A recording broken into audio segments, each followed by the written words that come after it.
If you, these are the regular meeting, this is the regular meeting schedule. If you need additional meetings, then we can do that.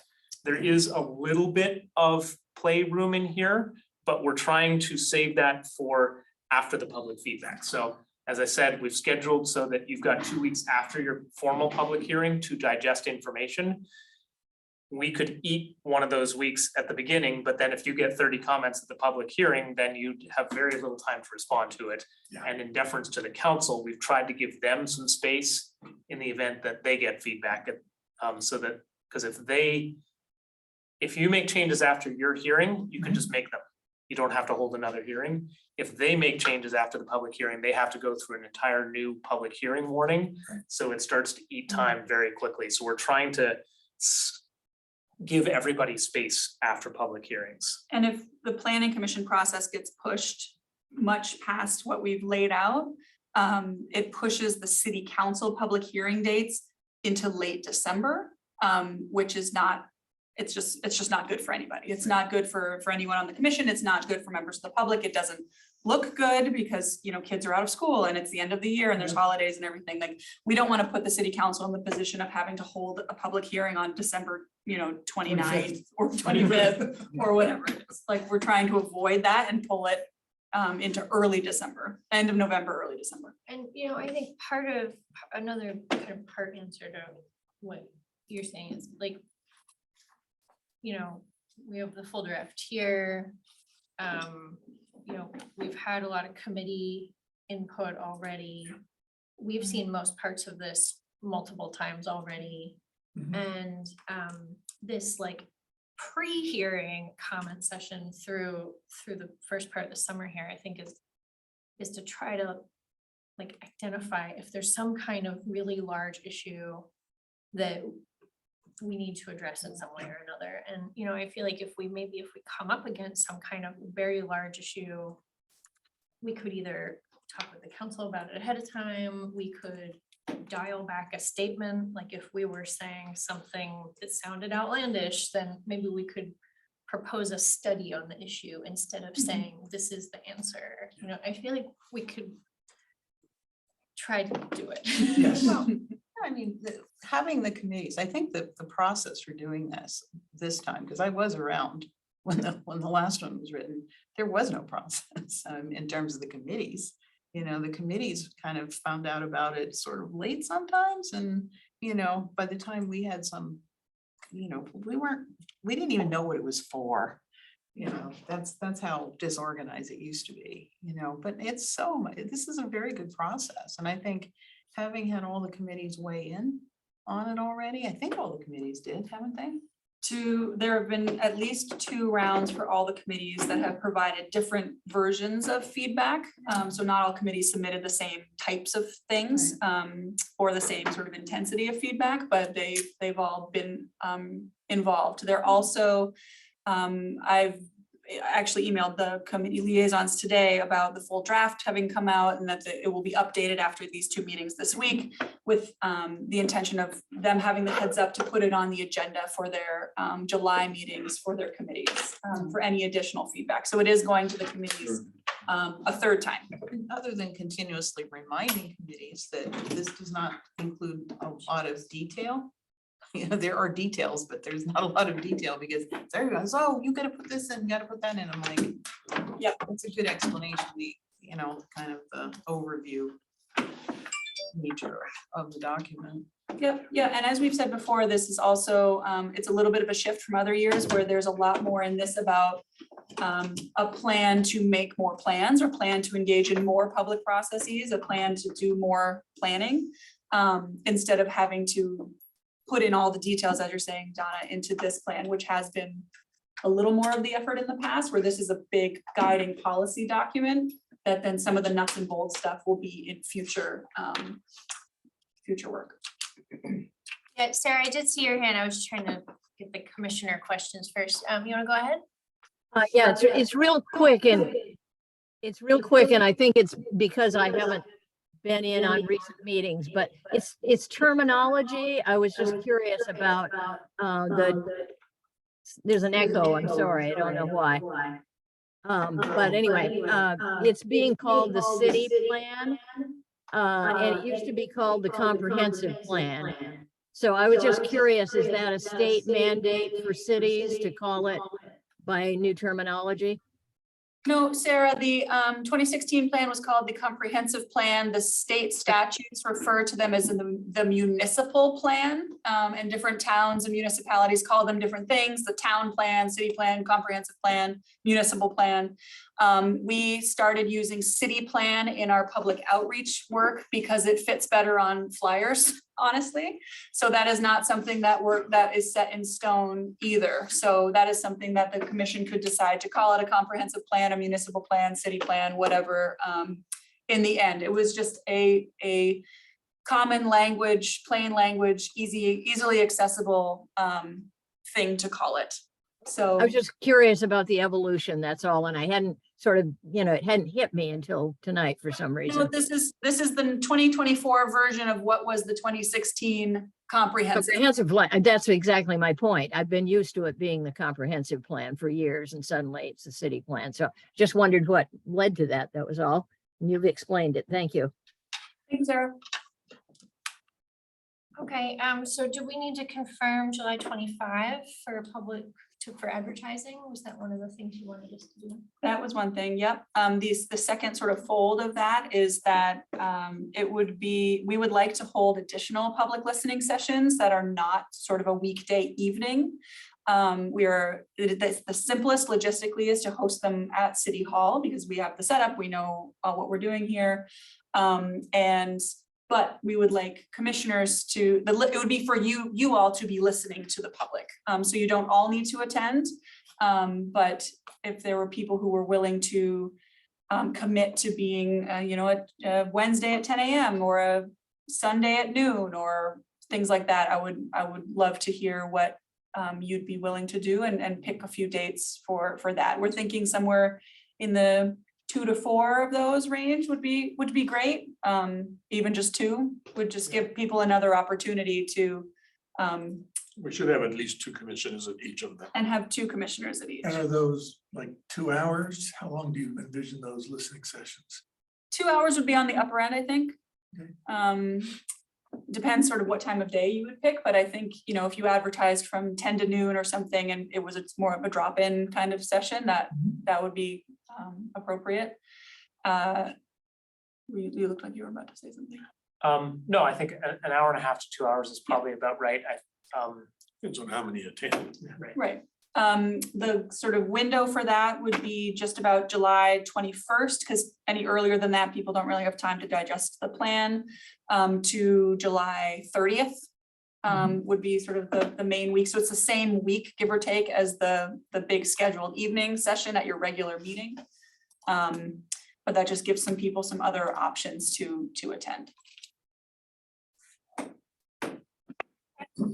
Well, should one be not that same week? In case people are gone, like, should we try to do one the week before? I might suggest if you wanted to do it maybe the week after to give more time for the word to get out there about them existing, because we Week Like- after the 25th, you mean? Like, if you were gonna go into a separate week, you could do something Like on, the 31st or 1st, something like that. that would be fine. Do you want to know availability now? Hmm? Do you want to know availability? Yeah, it would be great if someone proposed a date and time and others could say if they would want to attend or not. What typically when you've had these listening sessions, Mhm. what time of day, what day of week, et cetera, tends to get the best response? Is there an answer to that? Lunchtime has been reasonably good for folks. As one option, I think in the 2016 plan, we did a Saturday at about, I can't remember if it was 10 or 2, something like that, but Yeah. sometime there, if it's a 73-degree perfect sunny day, you might not get a ton of people on a Saturday, but it's also, people who work on other days may find that that's the one time that they can do it, so. How about noon on Tuesday, August 1st? Lunchtime. Tuesday, August 1st. And just for context, I have asked the committees to give me all of their feedback by August 3rd. And that would be what I would anticipate publishing to the public as a deadline for written comments. To be able to get into the packet for you all to have to digest on the 8th. So the first works for me. It's still in that window. And it gives people time to get stuff in for the 3rd if they want to. Yeah, if they, there's a discussion that happens on the 1st and they want to write something, collect their thoughts, they still have 2 days to do that. So I'm in Massachusetts doing a training then. Is anybody else available during that time? What day of the week is Which it? August Tuesday. 1st? Is it Tuesday, August Tuesday, 1st? August 1st at noon. Okay. It sounds like we have, Yeah, my schedule's pretty open, yeah, the last week of July and the first week of August. Yeah. Yeah, I The could- first week of August, I'm not as available at the end of the week, but early in the week, I am. sounds like we had a few people say they thought they Like were at least Lori available. and Fran and Michael. Yeah. Yeah, I did- could Did you probably want to do do- something the week before that, Yeah, I That'd could be probably do a lunch the week before. like the 27th or something? Sort of Yeah. later in the week would be good, just to sort of, Yeah, I'm so they're not all 27th, Tuesdays. Yeah, Yeah, I could do the 27th lunch. 27th of July. Yeah. Aren't we scheduled to have a meeting that evening? No, Your the meeting's on the 25th. 25th. The Oh, Thursday. yeah. Oh, yeah, down here.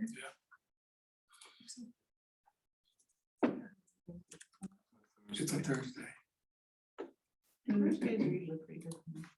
Great. It would be great to also have a weekend. Weekend. Yeah, So it'd be like Saturday, the 29th. would be great. And does morning usually work better on weekends, like 10 o'clock? Honestly, we don't do a ton of things on weekends, so I don't know that we can predict. Let's think about for the Super public, well. it's usually hard to, if I got something going on a Saturday, I don't want Yeah, I would. Leave it. to break Yeah, it in the middle of the Do you wanna day. I do think it as the middle of the day first would thing? be harder. I'd probably do it earlier or later. So is 10 early enough? I mean, Kelsey and I are up at 6 with toddlers, so No. whatever time you want after that. There you go. Yeah. it's okay. What seems like a reasonable time for I think public? 10's good. 10 or not?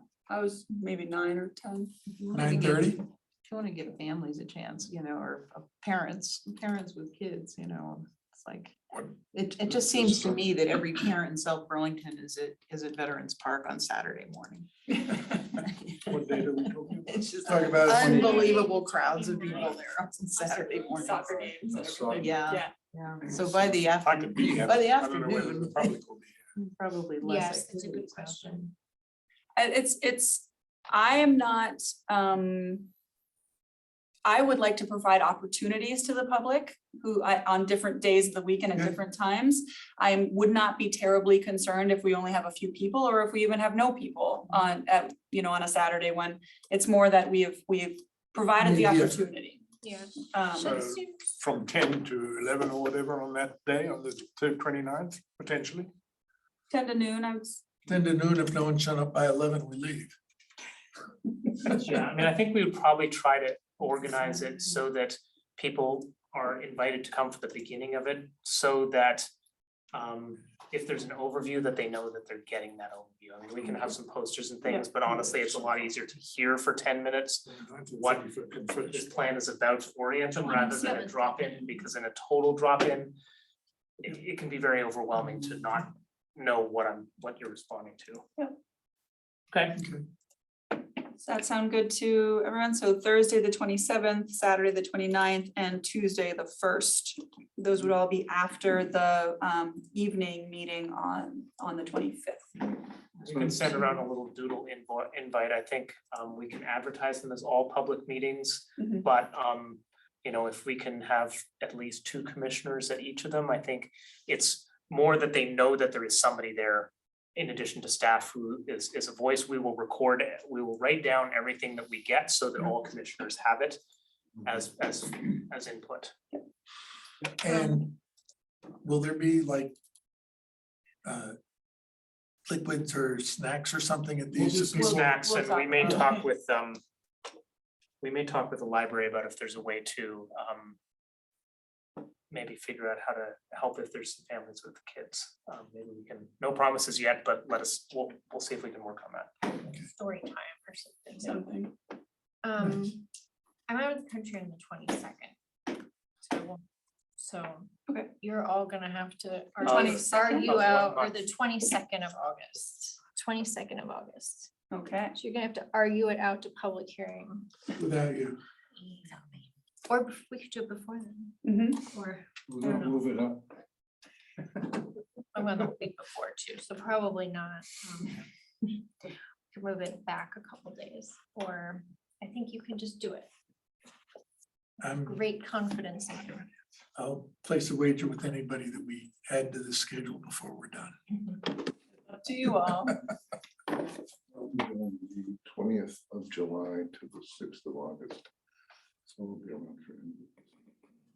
Well, as I said, we'll make sure that all comments provided either in written form or at the sessions are recorded, written down so that all commissioners have it.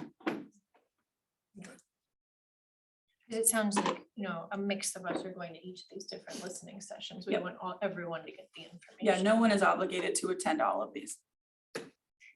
Attend what you will, but don't feel bad about not. Okay, any other comments on the outreach and listening session plan? Okay, so we have, for those of you who maybe joined us late, we've made an adjustment to the agenda. We're doing agenda item 8, which is the city plan 2024, thinking about the introduction, vision, and organization sections first. And then we're going to circle back to the future land use agenda items 6 and 7 after that. And we said we were going to attempt to keep it to a half hour, which we're not great at. Does anybody mind if I am the timekeeper?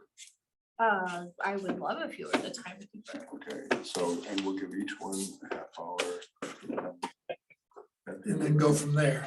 Okay. Well, that's- we can always take any of them and postpone them until the 20th. Yeah. We Yes, don't finish in a half hour. It'd be nice to get to everyone. yeah, even if we don't make a final decision, because that means Yep. everybody's weighing in. Okay, So perfect plan. it's 7:36, so about 5 after 8, 6 after 8. Very good. Okay, so thank you, staff, for getting this section together. Really quite nice. Okay, so So I have one super fast table setting item for you to think about as you talk about the vision and then the goals. What you saw in October, what you discussed with council included the 2 or 3 words like human focused or climate resilient in one sentence that didn't really say a lot as the one sentence, and then a whole series of bullet points. For the purposes of the outreach, we shortened that down to essentially these so that they were digestible for folks to have one meaningful sentence after that. What we found is people use short versions of things. So one thing that we wanted to toss out for you to consider is, does some version of a one sentence after the bolded words cover what you want it to say, rather than having all of those bullet points, now that you've got the whole plan behind it to help make it that much more accessible? Your call, but we just wanted to toss that idea out. The floor is now all of yours. Kelsey has printed copies of the written comments provided by Lori Lori, and Michael, and Paul Angles. related to, The vision and to, well, Lori's is more about the introductory language than the vision and goals themselves. do we want to? Would you like these or open Sure. conversation? Or Any open conversation first? and do you want to start with the intro text, or do you want to start with the literal one-page vision and goals? I'd like to start with the intro text. Okay, let's start with the intro text. And just for reference, that is on Page. was on page 6. It's one of the draft. It's page 6 of the. Yeah. 6 of the Yes. packet. yes, I did put page numbers on it. It's on the draft. Okay, and this is, you had some suggestions for this text. What So was this, that? Paul, if you could pass that around. So as I read this, I don't remember exactly, I know what I wrote for the suggested text.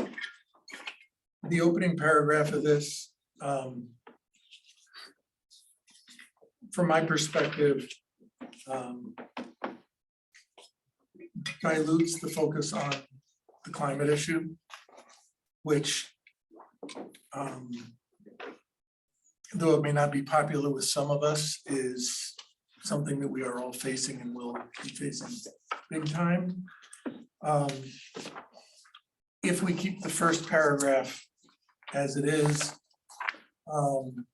I would propose that this second paragraph that I have written here be added.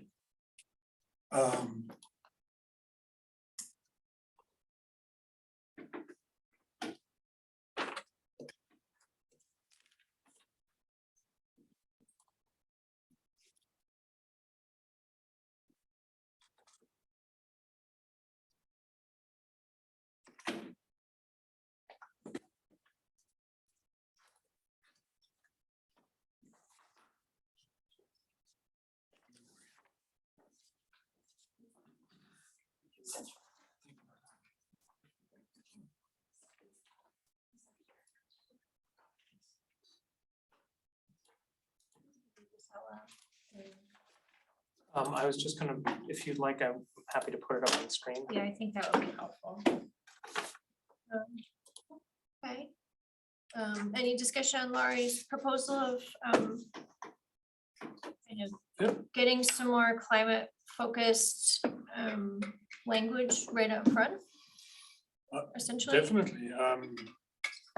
I sent something in and I think well, it's similar, but I have a similar feeling about the question of the climate crisis or climate challenge. We have, that should be upfront and really a major focus of the introduction, because a lot of people are going to read this first page, probably not much else.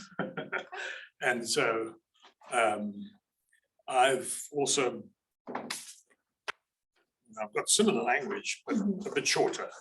If you want to put his up, put this up Yeah, on the okay, board let's look at first, and both. then we'll look at mine. The first few sentences of that are Michael's, and then he goes a little bit, he goes further into the vision and goals, but I think the language you're talking about now, Michael, is the first few That was mine. lines.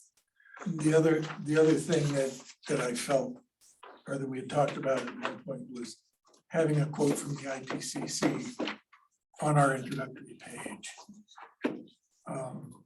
From their report talking about the crisis and the lack of wind, or the tiny window that we have to address this existential issue. Look at that, Michael has it at the top. Exactly, yeah. okay, so, Well, let's finish with, yeah, okay, well, I guess the question is anyone kind of opposed to getting this idea kind of right up front? I guess that's the first thing to establish, seems, No, I agree that we need to emphasize the climate and also the housing.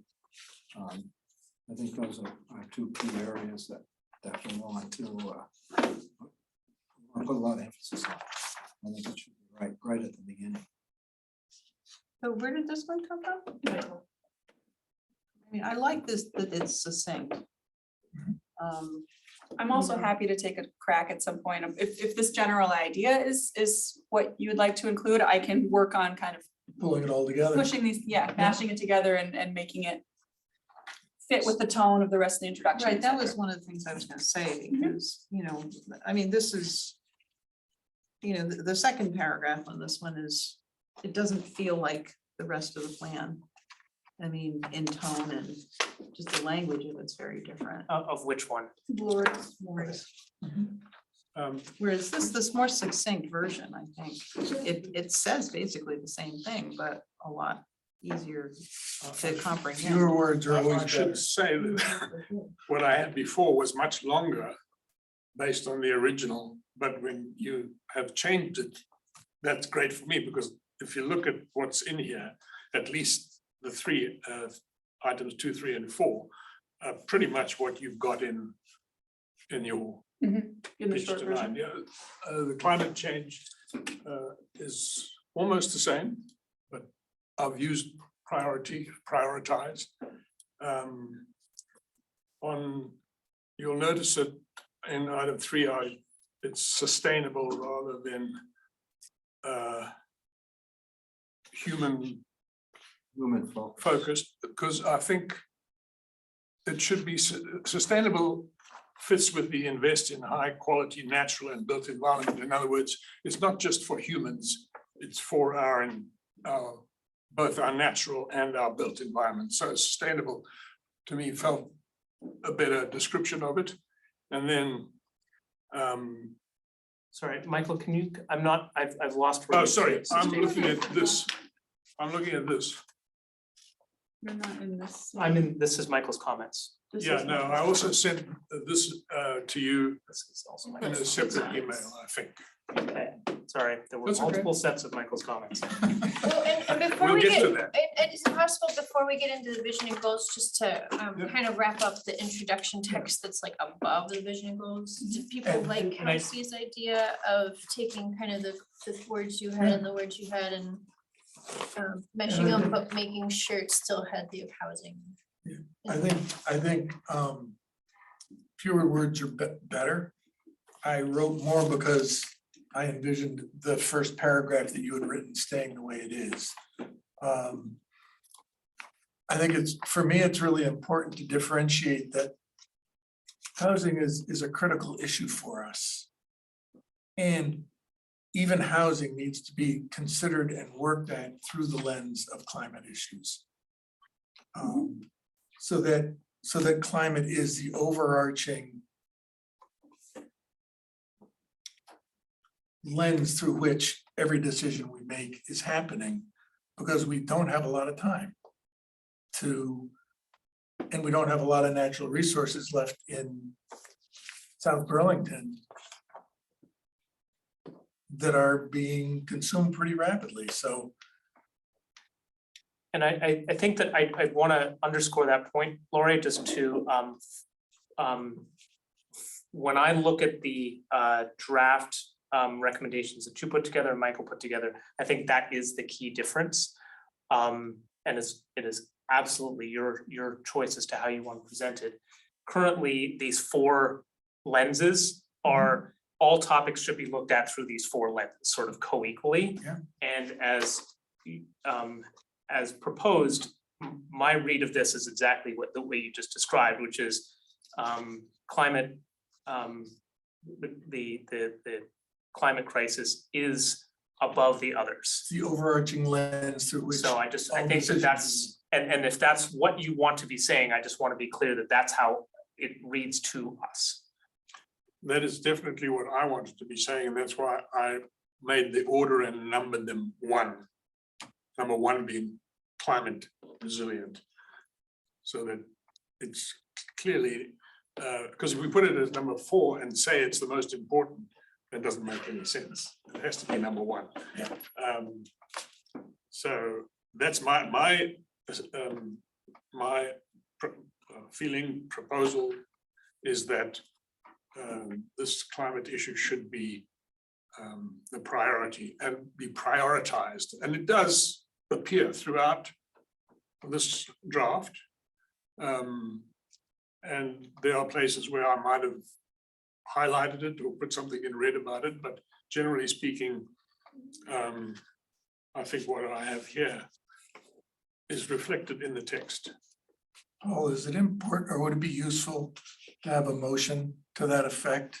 I think and it a would vote be, so I that it's think this clear is that an it's a instance, Unanimous.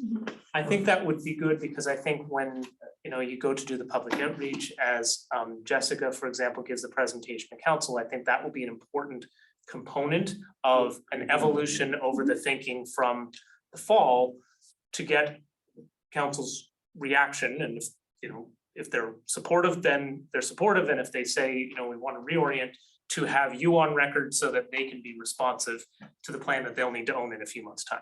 So this discussion has shifted a bit to also just be talking about the content of the vision statements and not just the introductory language. So that's the only reason I've held this back is that Paul Engels provided some comments on the 4 vision statements and not necessarily on the other language. So that's why I handed out yours before. So I'd like to make a motion that as we put together the introduction, that it be clear that the climate crisis be the overarching lens through which all other decisions are filtered in our planning process and in this comprehensive plan. Is that a clear motion? Second. Okay, so we can have. Before you some vote on it, you discussion, do another. Yeah, I'm not, any other discussion or thoughts up here first, and I'm gonna ask for the public, Donna and then Fran, and then maybe we'll be ready for public input. Donna, you wanna go ahead? Well, just my thought, you know, is you're just making these last statements that I always agree that climate should be a major concern, but I think the public and you know, myself too, I think you do have to weigh in economics. And so I think that needs to be included in the statement because that's just the way cities work. You can want to do everything, but sometimes, you know, you have to weigh that against your budgets. I guess just to jump in with a staff thought, to that end, I am happy to reorder the vision in any order that you'd like. I might caution against numbering.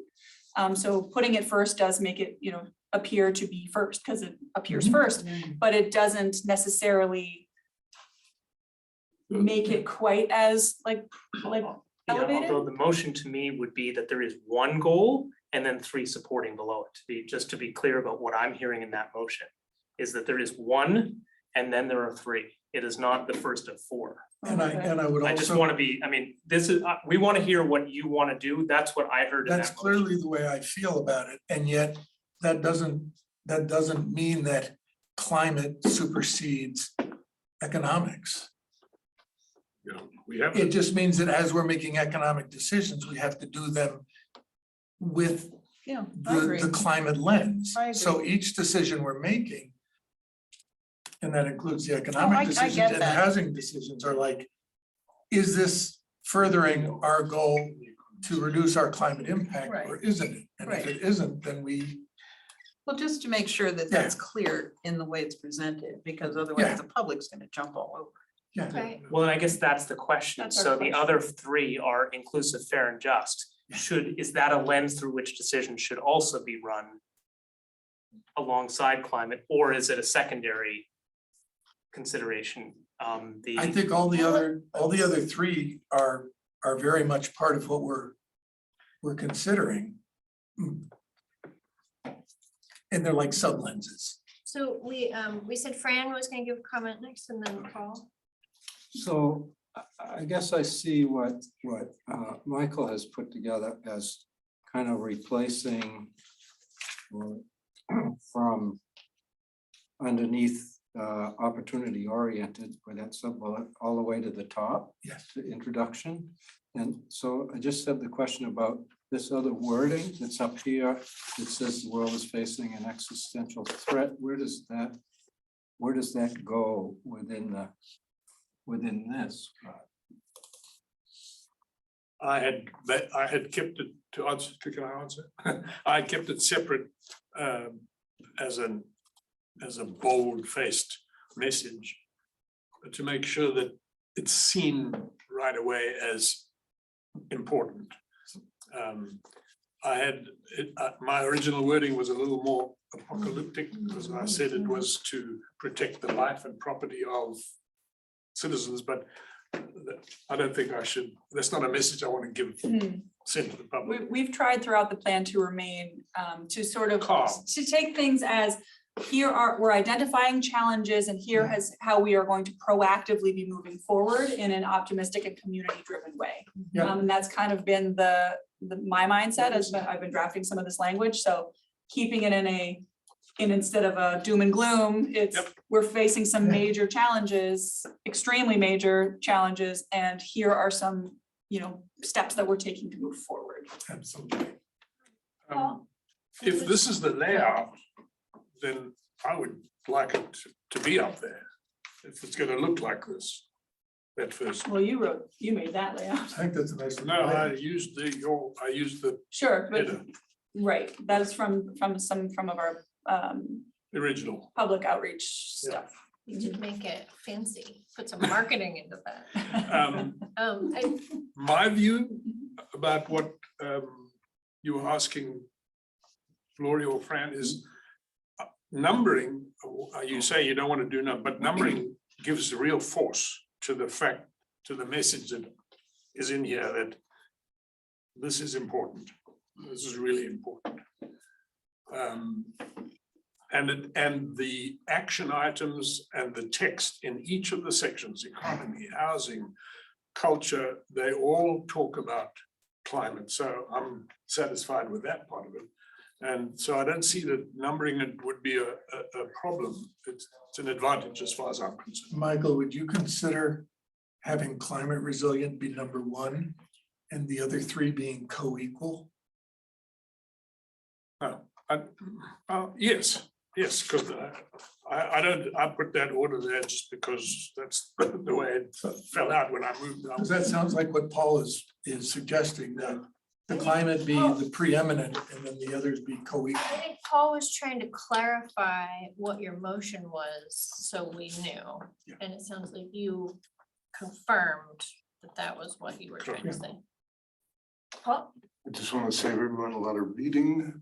It's not necessary to read this. I like Michael's very much, but I like the titles that I've got for stuff. Okay. So here we've all accepted inclusivity, fairness, and justice, or inclusive, fair and just.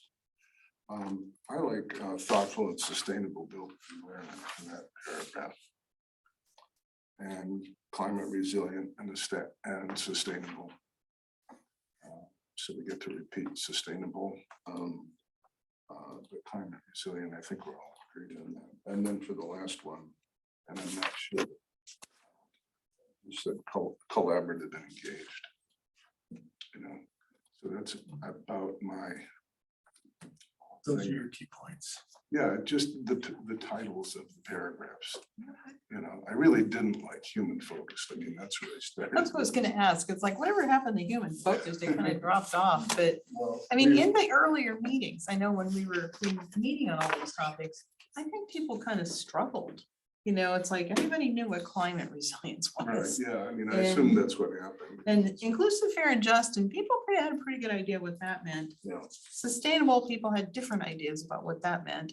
And when it came to human focused, you know, it was like, how is that different than inclusive, fair and just? And What sort of? what do you mean Yeah. exactly? I mean, it ended up being parks and bike paths and stuff like that.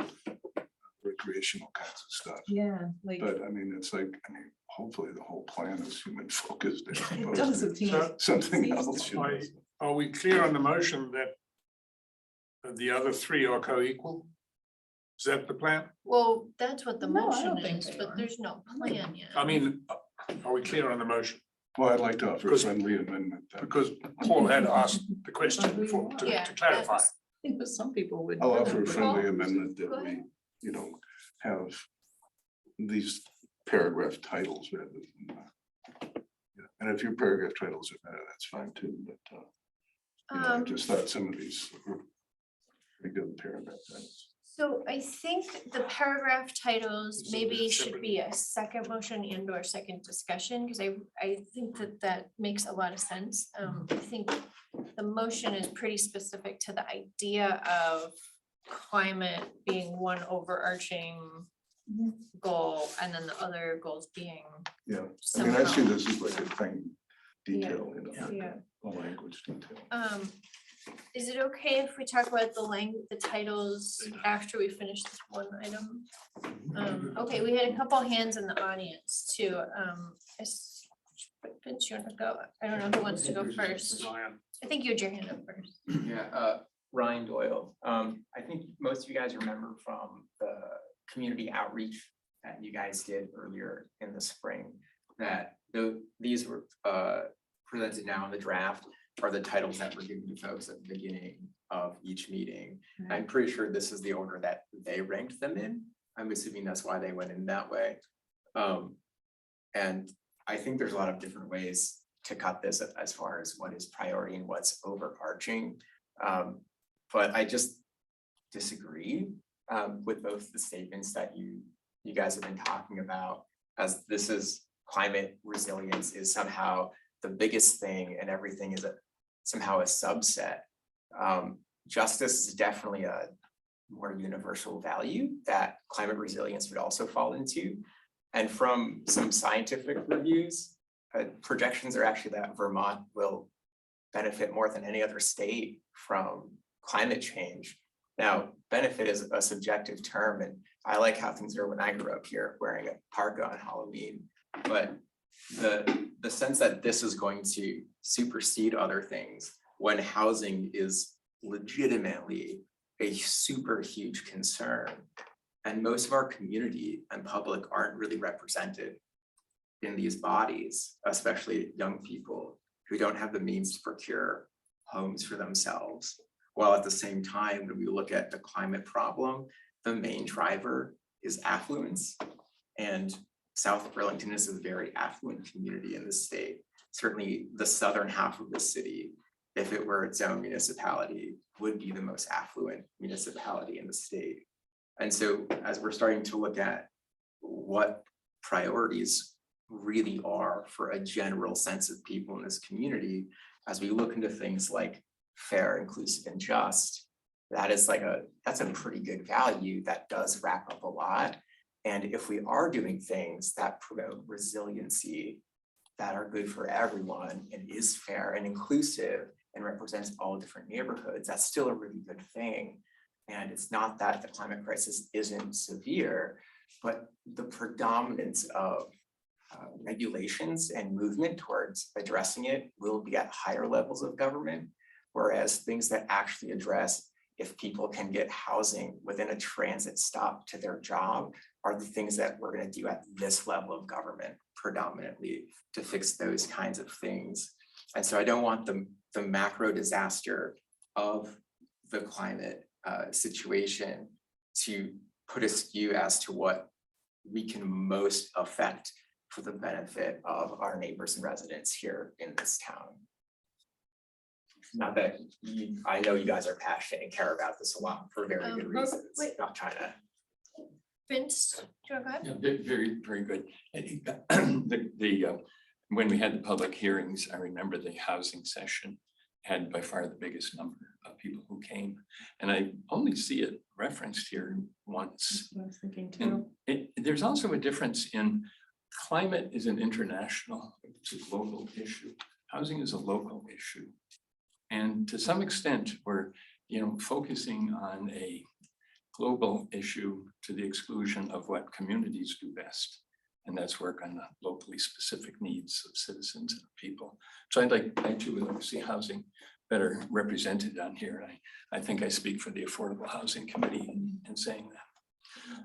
The other point that I wanted to make, Paul Engel, in your handout, you mentioned fostering strong regional and statewide partnership. I think that's very important. And I'd really like to see that in here somewhere. In your very last sentence of that paragraph, likewise, make decisions that consider the long-term implications for the well-being of South Burlington, Shaken County, and Vermont, fostering a sustainable future for all. I think that, for a vision statement, I think those things are very important, to see the larger context and to recognize what the largest context is, it's climate, but the local context, housing, the crisis we have. But also to remind all of us, to remind all who read this, that this is a regional and statewide world context that we live within. And so I'd love to see that recognized more. No town is an island. Yeah, thank you. And I know you said that housing was only mentioned once, and it is, housing affordability is under the inclusive, fair and just section, and then under what's maybe called the human focused. It kind of says thriving neighborhoods, so it doesn't use the word housing, but maybe it's not as strong, maybe it's not a strong enough I think reference. if you look at the text of the document, then it comes through much stronger where the housing and where the goals and the actions for housing are listed. It's pretty. But could I comment on the climate issue, because it's not going to it's action on the climate is not going to stop us from doing other important things, but complacency about the climate is a very dangerous thing. And a lot of people have said to me, Vermont, we're not going to suffer so much as other parts of the states of the world. And yet I had to wear a mask yesterday and the day before because of wildfires, and that's climate change. I can't swim in the lake anymore because there's too much, begins with an S in the lake. And I'm susceptible to Lots of things to get infection, with this. and that's human made. So we shouldn't be complacent Agreed. about it. And water, we all think we've got water forever in the lake. Well, if the rivers up north that feed the lake are impaired in some way, that the flow decreases, and we have unlikely, but we have droughts, which we've had in the last few years, farmers will start irrigating from the lake and it's going to go down. So we shouldn't be complacent about these things. I think and the other thing is we set an example for other municipalities. They will Sure. copy us the way we copied Burlington. And I like your emphasis upon the lake and the international issue, that regional, international thing should be emphasized more in here. Yeah, Statewide, the region. It's global. Okay, Yeah, okay, so excellent. we're Global. gonna, I have one more. we're done with our half hour, so, but we're not giving up yet, so, I guess I have two questions, so, one for staff. It came up about the ranking by the public, and I know that during the listening sessions, there were multiple times when there was some rankings of these. Mhm. Was there an order or So the order that compilation of the the order that they are in is a reflection of the order from 2016. It's the order that the sort of equivalent versions from 2016 were in, I believe. Middle two There's might no- be flipped, but There's no, it's not, it does not There's- reflect the voting from the public and meetings. the voting in each meeting was what's the order in which you want to talk about things? So it flipped at various meetings. It was, So I just wanted to be clear on that. Okay, so they're not in any order. And I guess, and we're gonna vote in a minute, but Could I get one more like, quick yeah, piece of feedback? I'm gonna, so I haven't actually commented on this, and I really like the much stronger language for the introduction text, and I'm happy with calling it an existential thread and talking about being like an overarching theme, but I do like that there's all four of these that are all overarching themes. And, I think, even before Ryan commented, like, one of the things that jumped out at me is like, I also think equity oriented, transparent also needs to be overarching, and I'm perfectly happy to put climate change first and have Take the numbers out. but I don't really want the numbers necessarily, and I think they're all really important in different ways, so we can have a vote and it can be a group decision, but like, that's my thought on how I feel about the numbering or the one and then three other ones, so. Anything Hey, else? Jessica, can I make a comment? Sure, go ahead, Andrew. So, my own perspective is that we obviously need to ensure everything we do takes into account equity, the housing shortage, and all those really important issues. But I tend to agree with Laurie and Michael that climate is overarching just because of where we are in history. And if you read what the latest IPCC report said, it's absolutely chilling. It's just, it's terrifying. And I know it terrifies my kids, right? And it says that, you know, the climate time bomb is ticking. These are the scientists, right? And this report is a clarion call to massively fast-track climate efforts in every sector, on every time frame. In short, our world needs climate action on all fronts, everything, everywhere, all at once. That to me has to be our guidebook, because that's what all the world's scientists are telling us we need to do for a livable future. And there's nothing more important than a livable future. Thank you, Andrew. Sarah, did you have something too? I saw you unmuted. Yeah, I actually just put it in the chat, but 2 points and kind of along the same lines. My first point is that if every municipality says this is an international issue and we can't do that much at the local level, we have other issues that are appropriate to the local level. As true as that is, if we all say that in due course, then we really are doomed. And my second point is, if the earth and all that we value to sustain us is destroyed, then none of the other issues are going to matter at all. Great, thank you, Sarah. And I didn't mention at the beginning, but we're not monitoring the chat, but what we always will do is after we have some commission discussion, always make sure to open up for the public. At that point, you can always wave and unmute. So yeah, Just wanna thought make you sure were we're not- winding it down and I better get my thoughts out there. Yes, no, perfect. I know, but we sometimes miss it. So you can always unmute and yell at us too.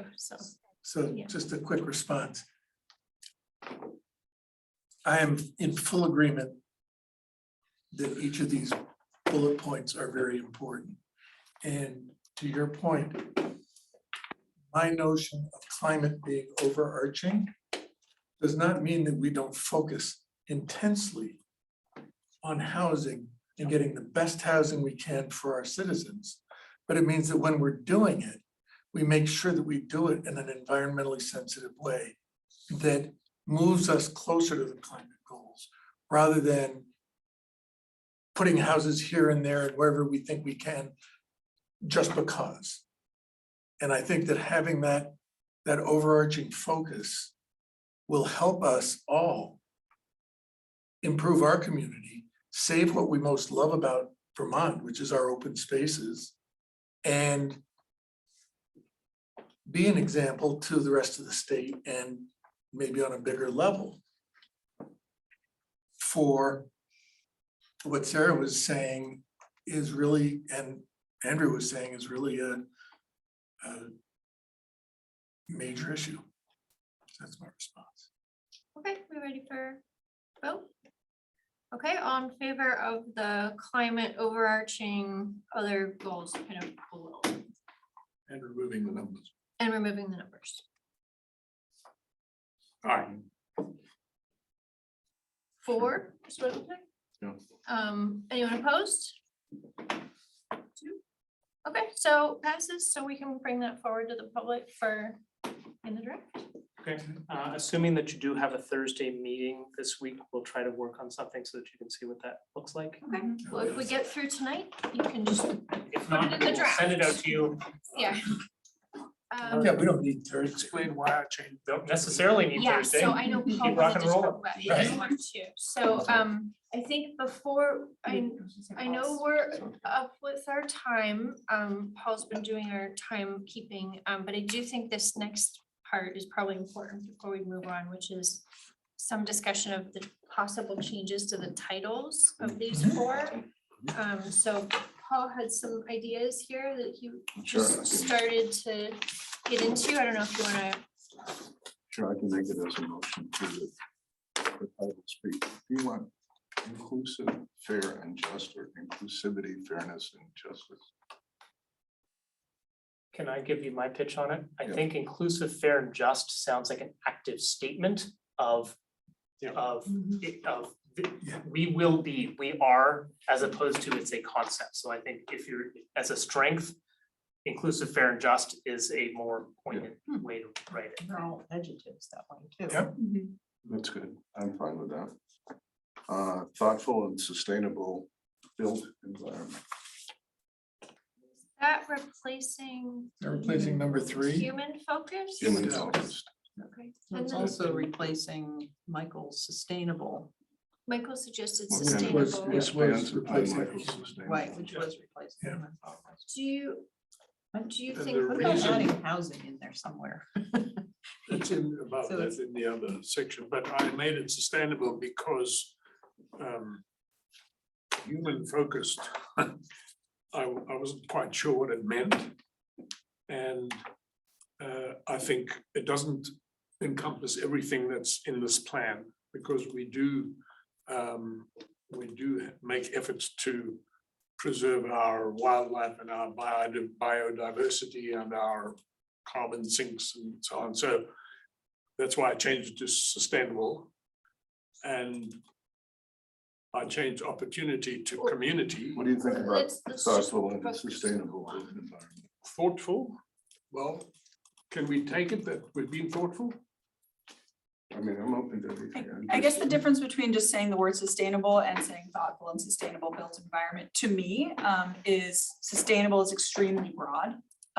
And bordering on vague because it's so broad, where the core of the original vision statement that was part of the joint session with city council was kind of about this, the scale and approach to the built environment. So, for being, welcoming and pedestrian oriented and all of that was sort of wrapped up in this vision.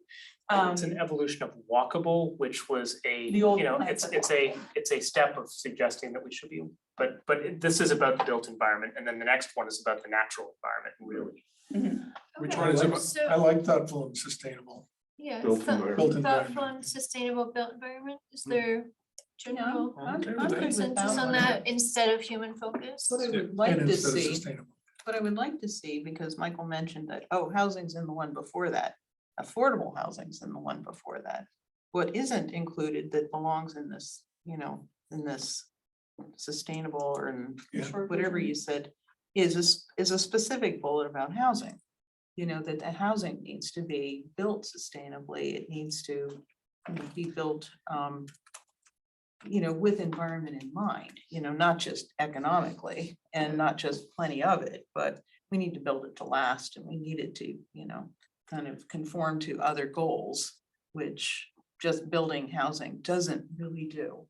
Don, I think that makes sense because previously under the old one is a transportation goal, really, now it's a built environment goal. And the inclusive, fair and just used to be affordable and community strong, You're so it was a quizzing little me. more about, the built environment, now it's more about people. Right. So maybe shifting housing to this other one is more Yep. tighter fit, but I mean, having it be we- affordable does belong in the prior one, Yes. but, but the the fact sustainable but built the- environment, yeah. the built environment really, our huge push is housing right now, not that there aren't Well, other And it's in the elements housing that are section. required. I think Donna's point about quality in building in a sustainable way. If we don't have it in the goals, and I don't see it in the goals for housing, it should go in there. It's critical. So right No, now. not yet. In the body of the document, under the housing Oh. section, we need a goal that Donna is describing. Okay, If so it's not I think already there. I don't think it's there. Wait, if it's there, it's No. not sort of. So I Well, I also. think that's something Let's that can focus be on the discussed on goals. the July 11th.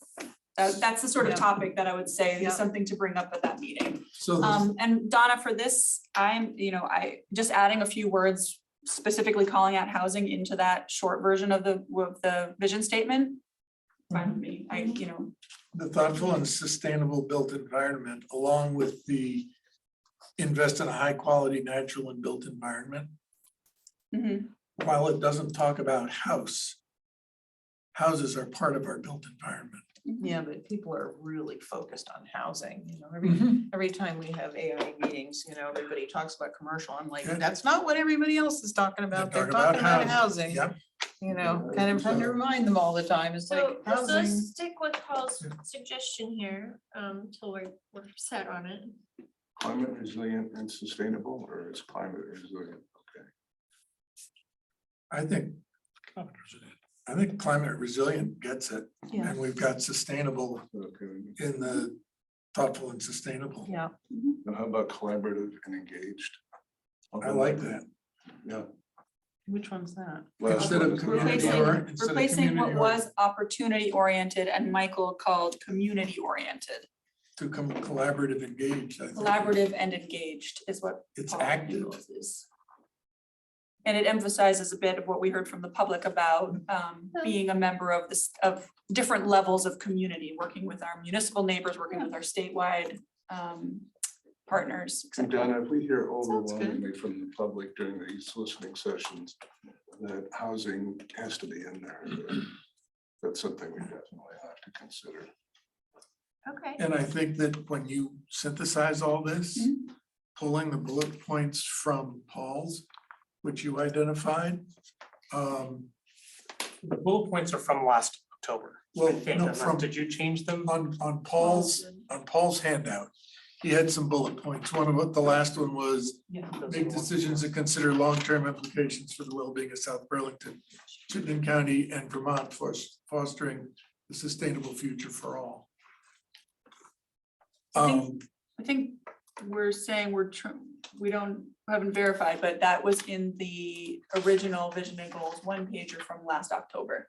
That's not something that, and correct me if I'm wrong, it's not something that Paul has added this time. So it's sort of incorporated in us collapsing them into these shorter versions. It was can you go there. back to the shorter version, Yep. so we can, Yeah, that's the other thing. So- Yes, The in a minute, shorter Mike. version, because, I mean, this is- Yeah, so the one in the packet, in the full draft, or you otherwise feel that your bullets are accounted for? You're happy with the small version? Yeah. yeah, okay, so we I have have the that in- small version, that Paul's gonna bring up. I'm just gonna summarize what I thought I heard from you. So we're changing human focus to thoughtful and sustainable built environment. Somewhere in the text, we're gonna add something about housing sustainability, like in that sentence. Gonna be in there. And then the one that used to be called opportunity oriented, we're gonna change to collaborative and engaged. Yes, The general agreement on those things. totally. And I just, Is that okay? I would do it as a motion. I was just reiterating what we heard from the public, that the last statement is what Paul put out. He somehow incorporated also the same as we're incorporating housing. Let's go with what I just summarized as the Right. motion, and then we'll get Okay. to that. That's my motion, yeah. Yeah, that was Paul's Okay. motion, and I'll second it, since I summarized it. Okay, Okay, is there discussion on that motion, which is mostly focused on the titles? Okay, all in favor of the changes? Aye. unanimous. Okay, unanimous. Okay, so what you're saying is you want to make sure we have a statement about, I just heard from the public the resonance with particularly that last line. And So it speaks to collaborative and engaged. yeah, so Paul's last line was make decisions that consider the long-term implications for the well-being of all of South Burlington, Chittenden County and Vermont, fostering a sustainable future for all. do you have the short version, And Paul? that we're if that could be supposed to shortened. use? I did have it in one of my drafts as shortened, and it read, make decisions that explicitly consider the implications of today's decisions on tomorrow's South Burlington, and left out Chittenden County and Vermont, because they really are gonna affect us. Others may copy us. So last fall, this is what the language was, and I think that the specific of Chittenden County and Vermont in here was to acknowledge that, We're part of a big, right, I mean, we looked at the transportation, people live and work in and amongst our communities. Yeah.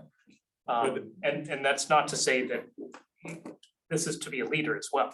This is not to say we're Or An island. So the current short version Which says, is- be a leader and collaborator in the regional and statewide community. Support the city's role as an economic engine for Vermont by encouraging community businesses and local job creation, Which is in the text. which is repeated later in the text. Yeah. So Okay. I think make a bullet point should be short and punchy. Okay, so we, okay, so Well, we're not maybe doing as bullet points. is. You want the No. condensed version. Condensed version. well, that's So- a question for you all. Yeah, so can we Do put you think that the there's a con- value? Yeah, I'll bring it. let's put the condensed version back up and do a decision. A mashup. Yeah, maybe not a mashup, maybe we can just say we like it. I really like the line before that too, though. Does that mean we're not gonna take that one out of Paul's? Cultivate a diverse and thriving economy? So I think what the proposal is, which is to not go with the bullets, but to go with the four shortened versions that are very similar to what was used in the public outreach that Paul has up on the screen, right? He did have up on the screen. That are like a more condensed version. It was in our packet for tonight at the very beginning of it. Yeah, right. So I think what we want to do now is say, yes, that's okay, or we really want to stick with the bullet version. So this is attempted to condense the 7 or 8 bullets that are under each. We can also massage it if there's things that aren't fully. I think, yeah, we might alter this one here slightly. It talks about economy a little bit more in the condensed version than it does in the full version. So, we could talk a little bit more just about, especially now that we're using slightly different words being. So just as a point of clarification for the motivation of having these condensed versions instead of the bullets underneath is it was extremely helpful as a guidance document for the public communication, public conversation, community conversation sessions, for writing the draft, for communicating with the committees and with staff as like here's our 1-page version of what we will be writing in the plan. What the concern is now is if we have the vision statements with these sub-bullets, I have a concern that something may be left out of us that isn't included in the sub-bullet because there's enough that it appears like it should be everything, but then it's, something is not included, so then it's a goal later, it's listed as a goal later on, and then people think, oh, well, it's not in this list, so it must not be as important a goal later on, and there can be some conflict on sort of what is or isn't the higher priority. So condensing each of the vision statements to a digestible couple of lines really gets the sort of guiding principle level really well communicated. And then the understanding that those guiding principles are what underlie the goals that all fall through the rest of the plan. So in my brain, it was all of these bullets are then exploded into the full plan. Where keeping them now, you run the risk of some things are included, some things are not specifically included, and running into conflict with what is or isn't a priority. So that's why I would advocate for going with the condensed version only, because effectively the rest of the plan and all of the goals are replacing the specific bullets. So I like what you've done, and that's why they're in my draft. I like what you've done in Michael's draft. He ended up with 3, 2, 3, 2 bullet points, so many fewer bullet points. If what he's done could be condensed into just a sentence, So, it felt to me like maybe what was in these condensed lines were a little too condensed. Okay. So I was just thinking that,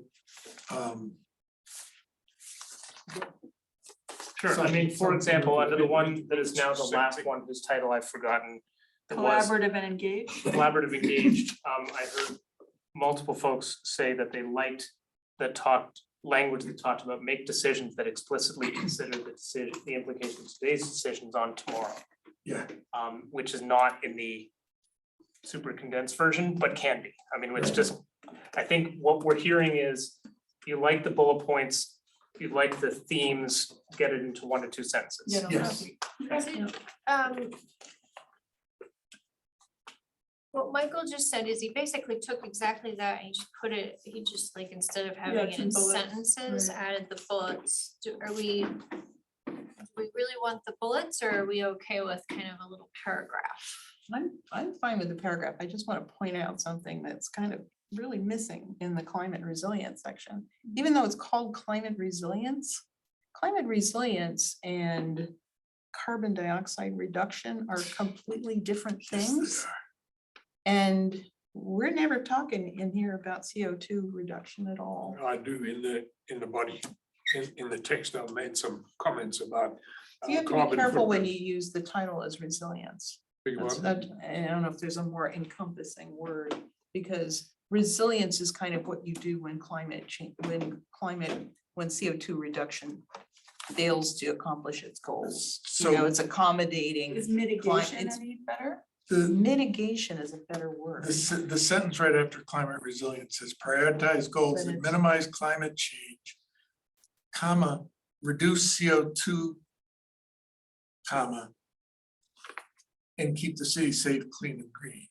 Yeah, I think it would be good. So that- We so that should the reduction mention of CO2 is reduction, mentioned. because it's not really top of mind a lot of the time, and I think it should be in that, Yeah. in that. So we can work on it a little bit. The text in here talks about emphasize sustainability by rapidly shifting our energy profile to renewable and carbon-free sources. Is that capturing what you want to be saying? Who's this for? It's not for us. This page is for. I would argue that more than almost anything else, Actually, this that is would for be you. good. Yes, but it. Here's how I think it That would would literally Let be me used. finish, because So I last know night, what I do, and I'm pretty careful, but when I open our current comp plan, I look at the list up right, front. so I think the most common usage of this will be the following. Council now every year, as well as you, goes through a process of your policy priorities. There is a 1 to 2 line, what are the topics? How do you say it in 1 sentence? And right now it says clean and green and walkable and with 1 sentence afterwards. I think this is your 1 sentence. Yep. So that's why part of we're advocating not have 9 bullets, because people will chop off the 9 bullets and just go with 1 sentence. Right. So what's the 1 to possibly 2 sentences that will be carried into everything that happens? You know, it could be on the front page of every plan that you adopt over the next 5 years, or the purpose and need statement of every project that you take on. If it's in, you know, 1 sentence or 2 sentences after these 4 bullets, it is saying it super clearly and it can be reused over and over and over. Mhm. That's who I think the audience is. Okay. So you want, but bullets, and there are only a few here, are what make it very easy for a lay reader. Yes, and also pick they're it easy up. to chop off. That's my comment. What do you mean chop If it's off? under, people You don't- shorten You things. don't get that far. Mhm. They read the first sentence and they stop. I think that's the challenge with the bullets, is that it's very easy to, I mean, frankly, we did it during the public outreach. We shortened it out because we couldn't do 9 bullets, so we just. So I guess just to be clear on like what we're seeing on Michael's page versus what's on the screen. He's made no change to the text for any of them except Except climate climate. change. Climate change has a change, Yep. so I think we should look at that. And then the other thing that is a change, in addition to all of the climate change bullets, is behind each of the little titles, there's 1 short summary sentence Yep. that's in between the title and what he has as bullets and what's up there is the paragraph. So I actually like all of the little, so it's title, short description, and then essentially the text. Does that seem reasonable to kind of No, I- keep it as the paragraphs, but put in the Michael's additional summary sentence for each of those? No, those were in there. They were in there? They're Yeah, not? no, in the original. Oh, okay. So Michael carried over the little mini from before, okay, perfect. I like the Part mini that's sentence. in Okay. italics. Hearing the mini sentence is good, just gets stuck in there as a little bit of additional text. And then And then the I do paragraphs. think we want to look at the climate change one, like look at Michael's text on climate change, see if we like that, because it is actually change. Keep in mind that July 11th too is our time to toss in whatever we want. Yeah, On the climate resilient one, I like Donna's idea of after the first paragraph in that short sentence, adding reduce CO2, comma, clean and green. In the italics, Yeah. Prioritize goals to mitigate climate change impacts to keep the city safe, comma, reduce CO2, comma. Or keep the say city clean safe, and green, clean- comma, and reduce CO2. Not well enough. Clean and green. Probably popular because it rhymes or something. Safe, clean and green, yeah, we, um, And reduce CO2 emissions. and reduce CO2 emissions. I'm a little lost. Which draft are you working from now? we're working from Michael's draft. The Michael's fancy number one. one. the fancy one that he has the logo. And There's just no add fancy reduce anymore. CO2. It'll be Emissions. fancy. So we need to make Actually, a single paragraph out of those 3 bullets. Actually, it works a little better if you add this, reduce CO2 emissions after change impacts. Yeah. To keep the city safe, And clean and green. mitigate climate change impacts, comma, reduce CO2 emissions, comma, to keep the Cities. city safe, clean and green. And then the idea would be that those 3 bullets would be the rest of the paragraph. Mhm. And if we like Michael's wording, we can just say we like it. Like, Just a little piece of feedback. You're referencing another plan in here as opposed to talking about a vision. So you're talking about implementing a climate action plan. A vision is, you know, in the other drafts, you talk about rapidly reducing climate to meet the Paris Accord or something like that. It's, as a vision, it's a little bit odd to have a vision be a reference to another But plan. there are goals here as well. Yeah, why But the goals are in the goals section. But we called this vision and goals originally. Originally, we changed, this is not the vision and goals anymore because objectives and strategies was not accessible, so that became goals and actions. So now this is vision statements, guiding principles, it's something at that level. What do you want to replace those 2 to 3 words with here? Or you want to just leave them out? That first bullet, I think, is a goal to reach this vision, so it is, Yeah, no, I know it's a captured, goal it's captured by the goals elsewhere, elsewhere. yes. Where, and then the second 2, the number 2 and number 3 are captured by the version of the short paragraph that we have in the draft? Question mark? We're actually pretty conserve.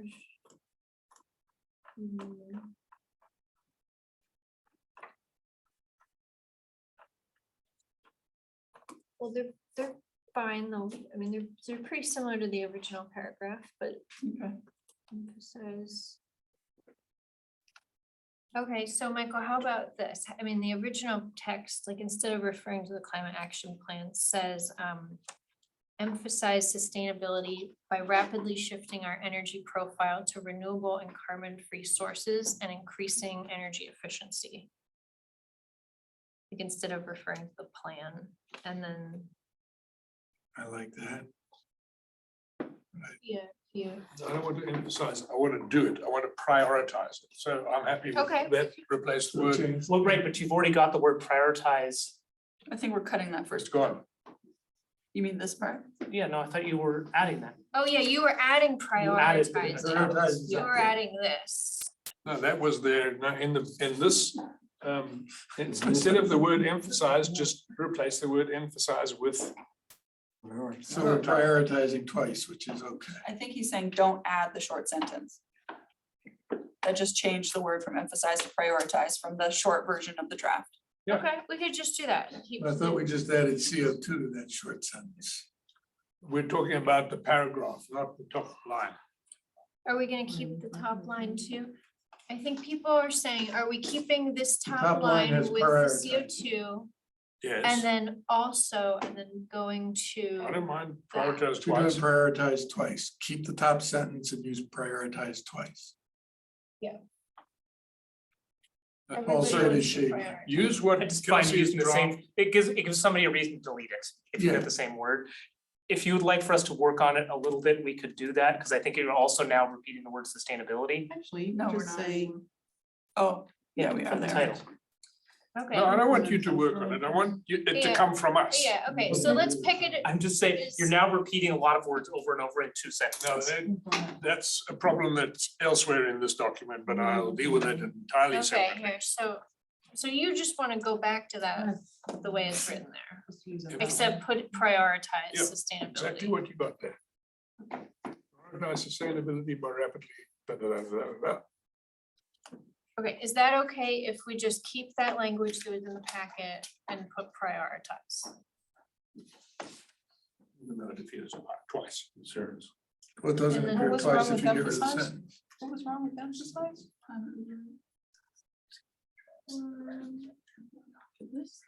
No, just because I don't like to use the same word twice either. I think everybody likes the idea of adding in your your sentence here that has prioritize Right. and then And having keep it as that emphasized. with the Emphasize. emphasize sustainability. Everybody wants it. I'll accept it. Okay, You know, okay. This is, this is a democracy here. Okay, good. Is that seem? So do I hear that we're keeping the first sentence In italics. Michael's italicized with its added of the CO2? Yes. And And then we're going to emphasize and keeping that sentence the way it is. Yes. That is what I'm hearing. Yep, Yes, there it I is. do see some public comment coming in though. Sarah, did you want to comment on this before we make a Oh, decision? only a tiny point. Andrew just put something in the chat that does seem relevant to what you were talking about, rather than using CO2 and being limited to use the term greenhouse gases. Ah, Yes. Oh, okay. correct. Thank That's you. wonderful. Thank you, Sarah. Thank you, and- Sarah and Andrew. So this is Okay. gonna read from, I'm gonna read it off and then we can, okay, I'm gonna make the motion that it reads. Climate resilient. Prioritize goals that mitigate climate change impacts and reduce greenhouse Gas gases emissions to to keep, keep the city safe, clean and green. And then emphasize sustainability by rapidly shifting our energy profile to renewable and carbon-free sources and increasing energy efficiency. Promote clean air, clean water, historic conservation, environmental conservation, and recreational space for all residents. Okay, we have a So- motion in a second.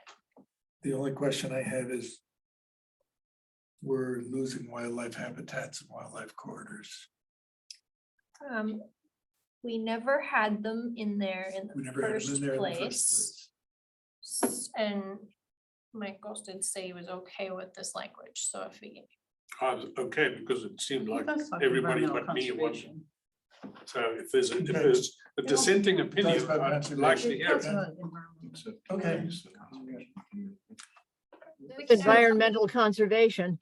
Right, Yeah, okay, that seem, I'm good. it's inclusive. anything else? Okay, all in favor of this new language for climate resilient? All right, okay, that was unanimous. Very good.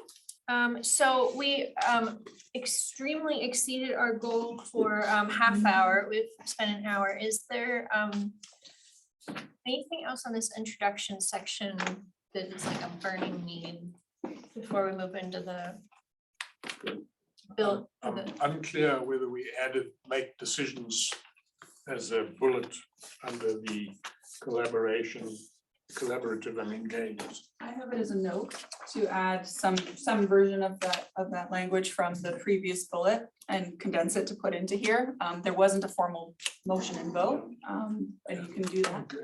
And I had an objection to including Vermont and something else, because we do that, there's a lot of talk in the text about regional collaboration. So I thought it wasn't necessary to have it in a bullet. Okay, that's, I'll leave it to Kelsey. I guess I would say that is part of the core of this vision statement, is that it's about, like, the first sentence is be a leader and collaborator in the regional and statewide community. So it's already saying that, so it doesn't sort of make sense to cut it off again. Okay. Hey, guys, this is Sue. You had a motion on the table that you never voted on. oh no, what was it? Never voted on the motion for the titles. Paul's titles. Oh, we didn't. Yeah, you had a motion, but you didn't vote on it. Oh, I thought we did. Okay. No. I have a note here that is passed. I think we passed unanimously. I think it might be hand vote instead of Oh, voice you know, vote. Sue, we might not have said it out loud.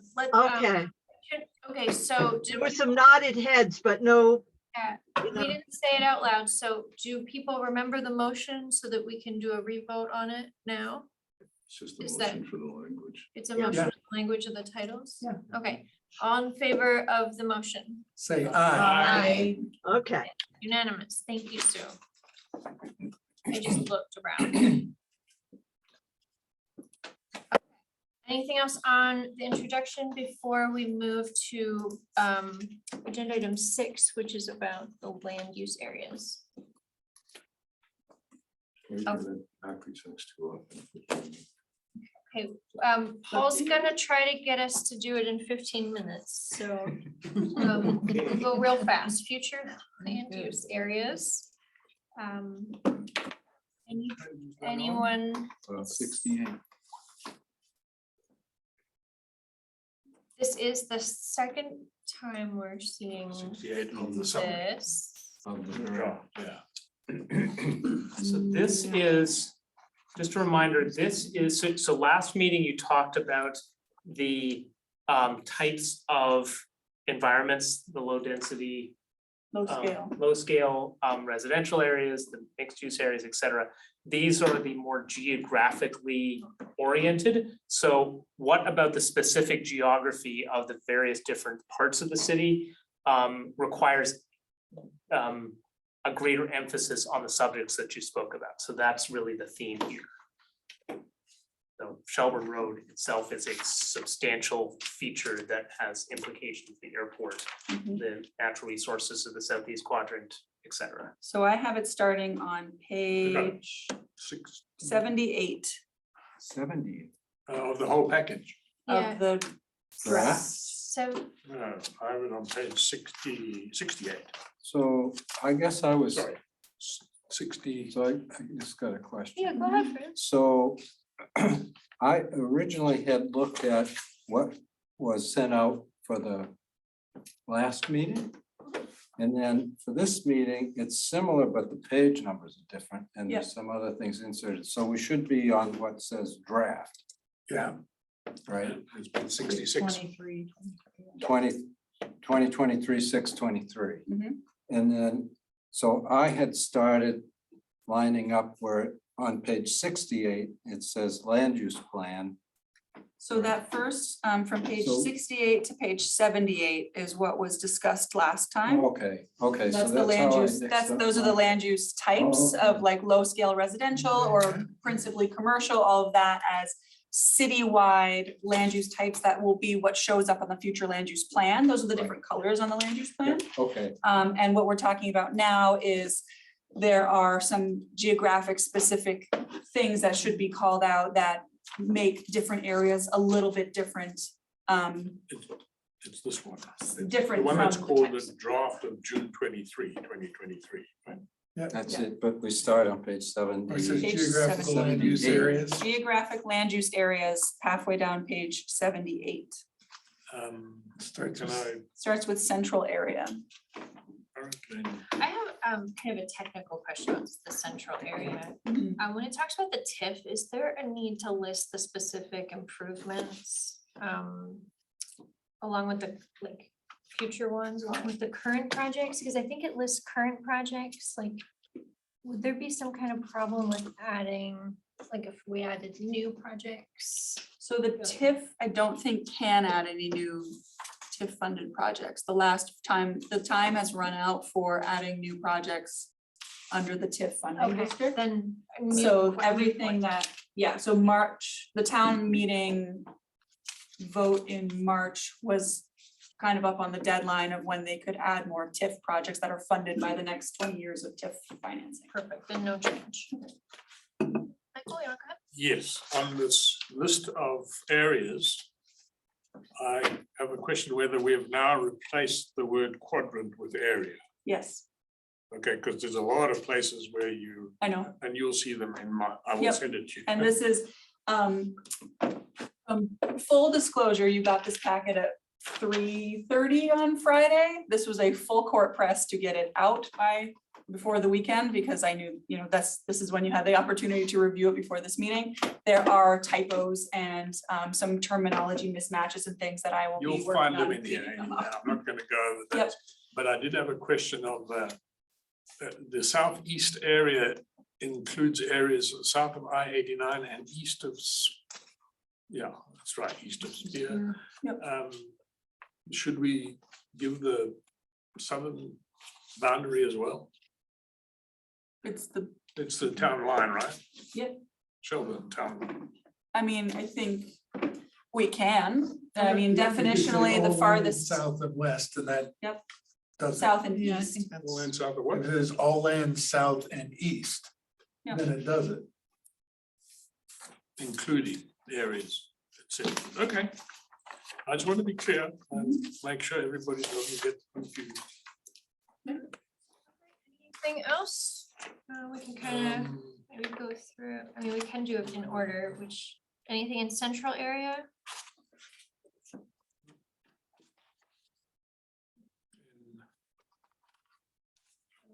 Commercial and industrial.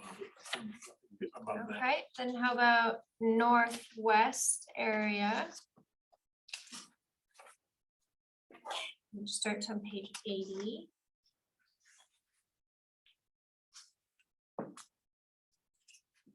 Eastwoods has been.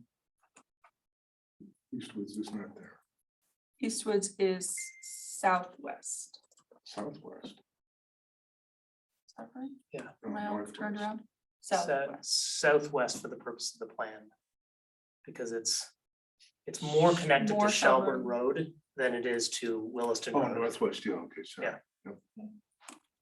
And I at one point had gotten confused about which section the Chamberlain neighborhood was in, but it is northwest. I know, because I was reading the northeast and it talked about the airport, but that's actually, Yeah, this, it's kind of a funny divider there. it is kind of a funny divider there, but that's more or less the terminal Yeah. of the airport is the divider. in Is that area.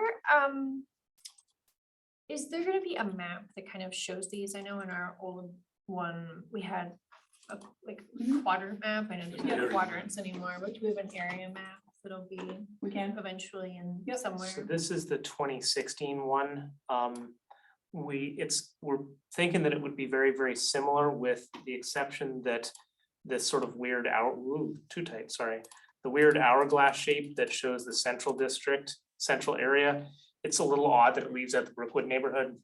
And it leaves out the Barrett Street neighborhood, so that- those would probably make it more of a square. The wine glass becomes a pint glass. Mhm. Come down to Kennedy and That's what it does now. Yeah. The bottom is Kennedy and then, but it includes Barrett Street to the right of that narrow Yeah. point and Brookwood to the left. Right. So to that point, those two neighborhoods are kind of important. Does the text reflect that? Like, I don't know that they need to necessarily be called out. I'm not sure if they're called out specifically. It does talk about in the central area about the, one of the important geographic things is the transition from the core of city center into the low scale residential that surrounds it, whether it's in the technical central area or it, you know, edging up into Mayfair Park or Chamberlain. I'd have to look and see if it is specifically That's fine. Maybe you listed. could just make a note to look, you know, if everyone's okay with that, Mhm. removing the hourglass, just making sure the text. And I'm seeing this right now, just so that we're clear and transparent. The line between northwest and northeast, we would fix this purple to reflect more of what the future land use is, because this is implying Oh, yeah, something that is not what you're saying in your future land use map. Correct. So, And that we talked about in our last meeting. right, so I'm not trying to reopen it, I'm just saying, I don't think that this map from 2016 is an accurate reflection of your discussion. Perfect, okay. So we were still on Northwest. Does anyone have anything in there? I just have, just a little note on Central. Should we, should we say something about, I guess, the predominance of parking? That things like, you know, the University Mall and that parking should, I guess we have it in the LDRs, and parking should be behind and not in front. Mhm. I That's in the think that's other we can definitely mention something about parking. I'm wondering if it fits better there in the discussion of the balanced mixed use areas, which includes city center, includes Shelburne Road. So some of the like higher density commercial and mixed residential areas. So it's not isolated to here. It would, the same thought would apply Yeah. to Shelburne Road. Right, because my thought is, you know, when I think of a downtown, the buildings are, you might have parallel parking. But the buildings are, and the sidewalks are pretty close. And you don't, and when you think of a mall type or a strip mall, all of the parking is between the main street and the buildings. And that becomes a barrier. Can I suggest, Fran, that maybe if we're gonna add that discussion to the mixed use, that we also talk about the other hallmark that goes with that is that parking lots serve one purpose for one building in a suburban environment, whereas in a downtown, the idea is that you are parking and then you're walking to multiple destinations. So it's a really like shifting the focus of what parking serves. So if you'd be okay with that, maybe we can talk about both of those in the mixed use areas, and we can emphasize that city center maybe has an especially large, frankly, glut of surface parking, single use surface parking. Yep. Perfect. Okay. Great idea. And that, you know, the existence of lots of surface parking makes it a less pedestrian friendly and. And a tremendous opportunity for infill. Yes. Yeah. And or reduction in impervious. Got a lot of things we can do when we stop parking, No problem, no problem. just no parking. No problem either. Oh, no We'll parking just either. make it very expensive and a good revenue stream for the city.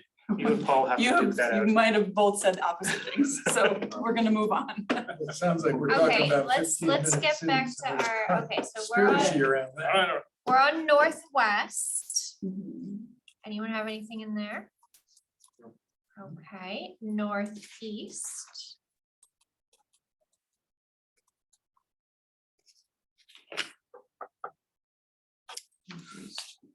So that would start on On page 83. 83. Looks like we have a public comment. You go ahead. Is it gonna be on the screen? Nope. Would you like to be on the screen? Sure. No, not me on the screen. No. The Oh, map. oh, there you go. I thought you wanted to make a big announcement. No, just, you have to stand in front of the camera. You can Jeff. sit right there. I don't wanna be You can say your name though. Jeff. What's that? Okay, you're, No, that's all. you didn't have a comment. You just wanted No to see it. Okay. We might do it, Paul. Yeah, let's Yeah, go. yeah. Okay, Northeast. No. So good. Okay, Southwest. Some people are gonna object to the Connect Tilly Drive to Community Drive in Kimball Avenue. That's We gonna haven't be, got there yet. that's gonna, Yeah, that's that's in northeast. northeast. Ah, I missed it. Northeast. Northeast on page 83. That'll be short. So that's- Sooner on I mean, mine. it'll be a challenge to do that in an environmentally appropriate way. I see it. That'll- But it is, the study that we completed a couple of years I ago, know. the Tilly Drive study, in order to foster, you know, a less auto-dependent and tools that can allow for transit to. Oh, yeah, you circulate need and- connections. You need connection. You definitely need a connection there. But it's, you know, it's gonna be a real challenge. There's a lot of things in here that will be a real challenge to implement. Well, Michael, do you know what your comment was in My general? comment was why? Because you don't want to cross, you'd have to cross Potash Brook and a major wetland, and you can get from one to the other on 116. That's not even the hard part. That's an archaeologically sensitive Well, that- area. Maybe that too, but and Which so I. We found out in thought, Bike Ped. how why archaeologically would we put it in sensitive a, why are we putting it there? Did somebody ask for it It in the is. public? Well, it's there, so we completed a study a couple of years ago about how to accommodate the planned build out of Technology Park, of O'Brien, of Meadowland, of Tilly Drive. And with a very strong emphasis on reducing single occupancy vehicle. In order to accommodate that, there have to be more transportation connections than exist right now, because to get from Tilly Drive, if you're, you know, a delivery van to Community Drive means going down 116, Kennedy Drive, Kimball Avenue, those roads, Kennedy Drive's a 4-lane road, but the other ones are 2 lanes. The studies indicate that the alternatives are either build more connections or widen those roads to be 4-lane roads, which don't There- really match the climate goals. There is a Or future cut- shortcutting connection. on Old Farm Road, which is now primarily residential on the west side. Well, there is a connection. wide, There is a but connection narrow, over to like and Kimball, slow. though. No, I mean, it's not being built right now, but there is a future connection between Tilly and Kimball. Tilly and Kimball and Tilly and Community are both planned roads, yeah. They're both- Hey, So- Michael? it was, I said why, this would mean crossing a major wetland at Potash Brook, leave it undisturbed. And don't make the same mistake we made with Midland Avenue, where we cut across the Great Swamp when every single consultant that we had told us not to do it. So it would be a mistake, I think, to cross a wetland that's a pretty big one, wide one. And it would be environmentally the wrong thing to do, and really, it's not that difficult to get from Tilly Drive to Community Drive, to the tech center. I know they're close to one another if you cross the Potash Brook. That isn't a reason to do it. So I might suggest, if this is, so as a practical matter, as Donna said, there's 2 planned road connections. One is Tilly to Community and one is Tilly to Carol, to Kimball, Kimball. of which half of it's been approved as part of a recent development. As a practical matter, the city will need to prioritize one over the other of those connections first. And to all of Michael's points, there will be very, very intensive environmental review of these 2. We could talk with our public works folks about whether the plan could indicate a priority of one over the other, which practically speaking is a substantial time difference between them, and that's how it's gonna have to happen anyway. Yeah, so, and this came directly out of a study that we asked to have done because of the transportation issues, so. But that study Yeah. was never asked to deal with environmental issues. Well, Right, it was asked to It was do a a modal shift transportation. to plan for the intended build out of the area. It was, right, So how do but, we, but not, it wasn't specific, because I remember asking the question, and they said, well, that wasn't our Wasn't our task. charge. well, the wasn't task our was how do you charge. accommodate a build out and do a modal shift? And do what? A shift of emphasizing Bike fewer and transit. people to be taking automobile transportation. So it was looking at that part of the environmental issue and not the wetland issue.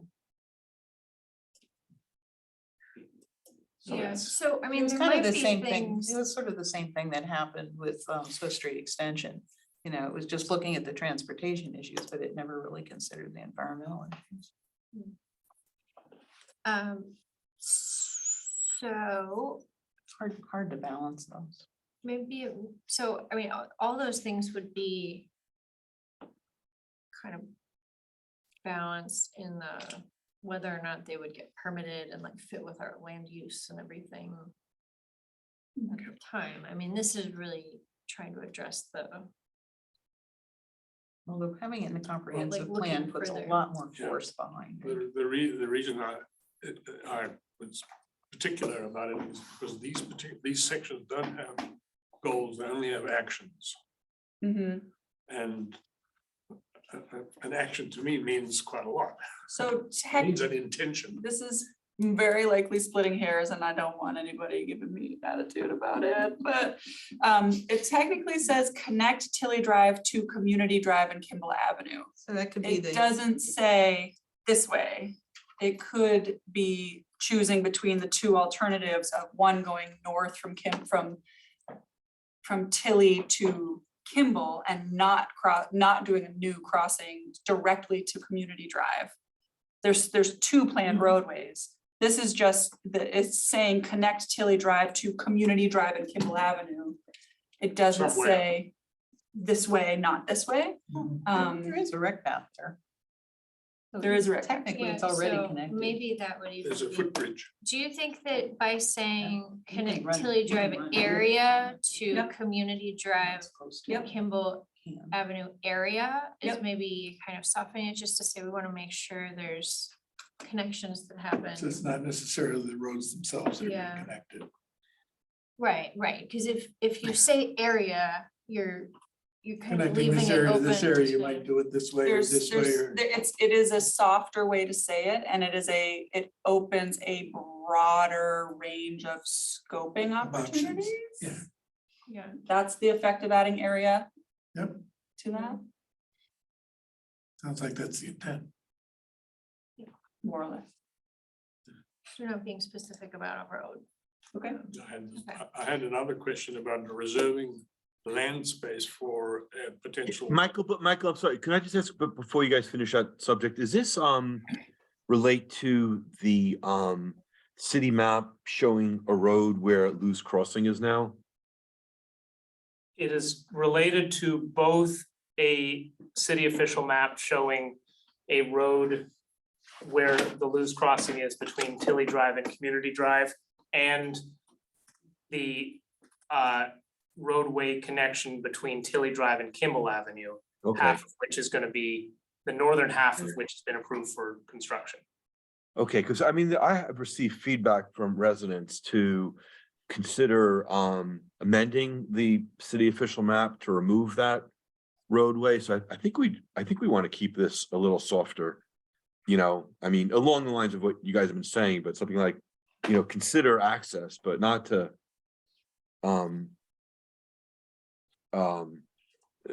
kind of you know, conclude that that road is appropriate.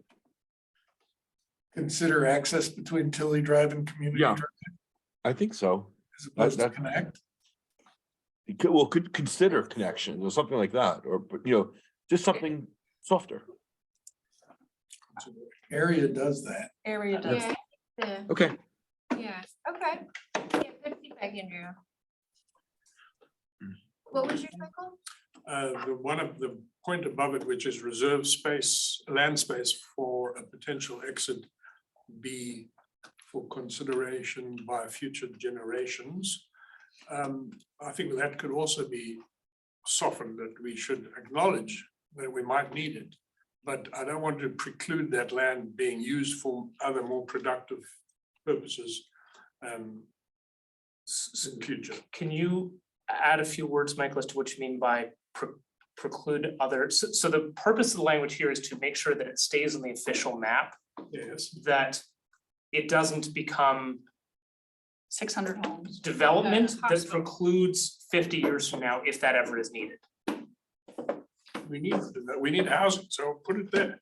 So that will make the decision that there will never be a 12B. I think that that's the question. Do you think that it Well, could be? I made a note for myself that all but a single committee, city committee gave 12B the lowest rating. Right, but the council voted to endorse the I-89 study that said keep it in the long-term plan.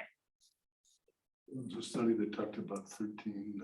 Right, so keep 13 and 14, 13 and 12B, not as an intent, but as a reserve it in case after we try all other modes to keep that up on the, I mean. so that's what we tried to capture here is it's not a priority, but keep the space. But if that's not saying it correctly, tell us how you want to say it. That's what city council decided. Yeah. Um, And in the later, if you down farther in the section, Wasn't what everybody agreed. it says there's no current intention for construction of exit 12B, but reservation of space for future generations to have the option is sound planning practice. And then this subject is discussed further in the transportation chapter of the plan. And that's where, in the transportation chapters, that's where we talk about the I-89 study prioritizing 14 and then the cities 14, in 13, 13. 12B, I know the program. I remember. Yeah. So it's, And just the one, idea in here is it's an area specific thing to keep that 12B as a potential option. And as Jessica said, like, don't build a hospital right there. and one, with the minor clarification, it's 14, then a whole slew of Mhm. small projects to preclude the need for, and then 13 and 14 and 12B. Yeah. There's a caveat in there of a whole bunch of transportation demand management programs of Mhm. transit and road connections and bike lanes and all those kinds of things that And the it's whole- intentionally written A as. whole evaluation process of Right. the effectiveness of everything else before you start even talking about 13. And so this reserve is just for the eventuality that those plans don't accomplish what's needed and 50 years from now. Or in 50 years, the decision is made that everything did do it and we're all on Yeah. hover scooters and. Or 10 years from now, in the revised plan, this is no longer a reserve. Right. So it's reserving it for the time being. Right, this Yeah. plan is updated 8 years from now, so. Yeah. So I think what's nice about the way it's worded now is like, in the meantime, it could be farmed in some way, or a solar Yeah. field could go in, like something that, Yeah. maybe it could be, Utilize. have a use for a certain period of time, but. No, that's what a productive use is, farming, for example. Okay, Okay. so anything else in this section, or can we move on to Southwest? Just that this is a big problem with suburban development, having cul-de-sacs. As Paul said, you have to drive all the way around to get to 100 yards from where you started, Mhm. which is really bad for suburbs. Unless It you're discourages Western bike Virginia. Well, Well, and transit especially. and transit looping is not possible. But that's true all through the southeast quadrant with the. Yep. cul-de-sacs, only typical. And so in Virginia, they connect everything with bike paths. There you go. And, Okay. yeah, it's still lots Oh, of lots of lots That's of a- work. I think that might be implied, It's just. because it gives it more tools, I think, by not saying it. Okay, Southwest, anything?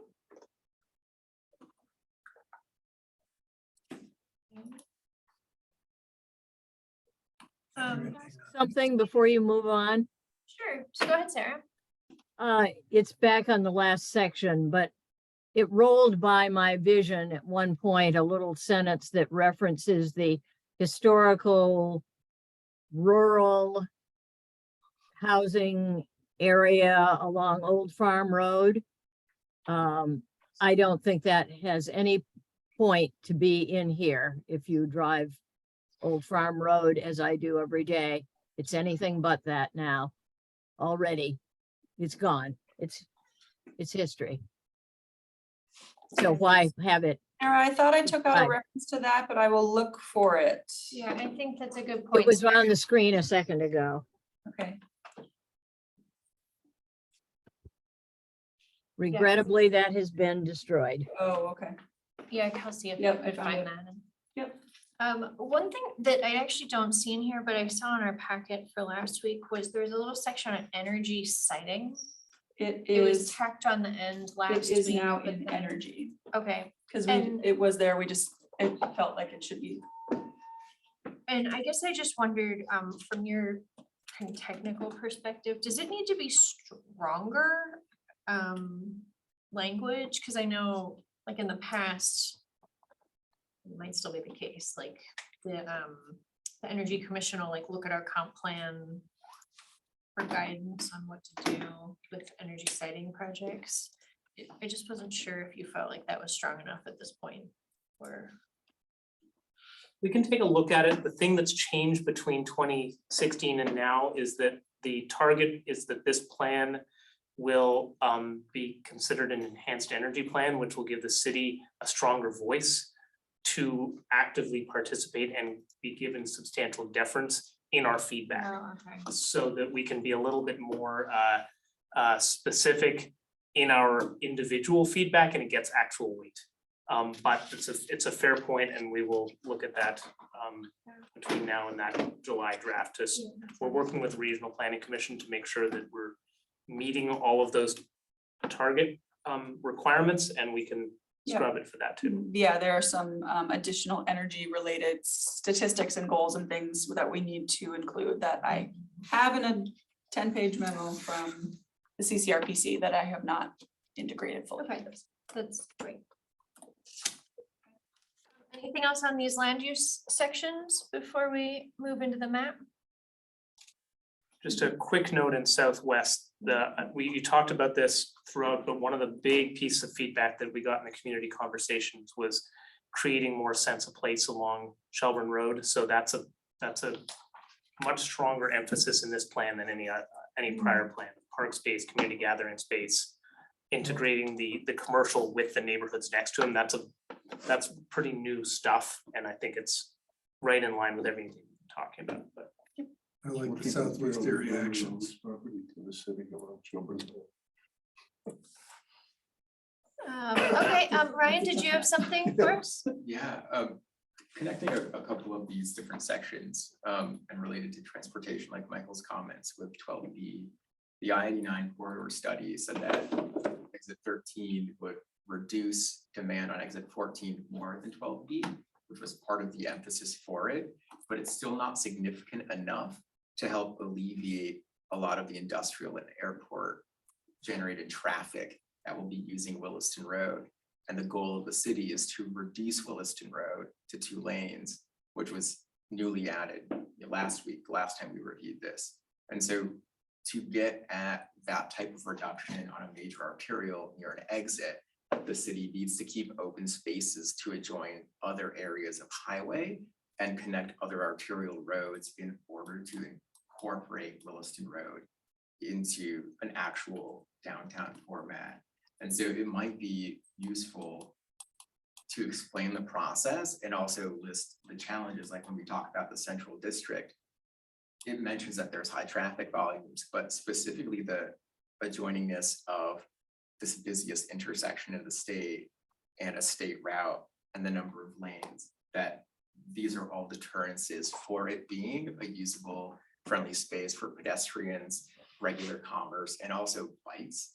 And so identifying that as barriers towards accomplishing the goal, and how that's also frankly affecting this Route 7 piece that Paul's mentioning, that these barriers are very significant toward making a sense of community, towards having space that feels more small scale and local, and that those are the balances that need to be worked out through other transportation means, not just transit and biking, but also we're a long way from actually reducing car traffic and a very long way from getting biking and transit to actually be connected enough to limit the driving that happens in any significant way here.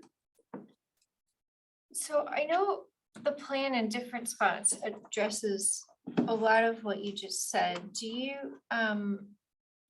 like, are you feeling like we're missing a discussion of like specifically that Route 7 intersection, or like do you see a spot where we should really make a change specifically? Would be helpful. I think in the areas here where we're talking about the locations, then talking about some of those barriers, the need to set aside space for other connections and those things. But in the transportation section in particular, there actually isn't a lot to address that. Like there's no, I don't think there's any mention of medians that I could find, for example, that make roads significantly safer for bikers and pedestrians, right? So there's a lot of areas like the subsections on access management, for example. And And the city could develop more tasks that actually address those things and add them into this plan.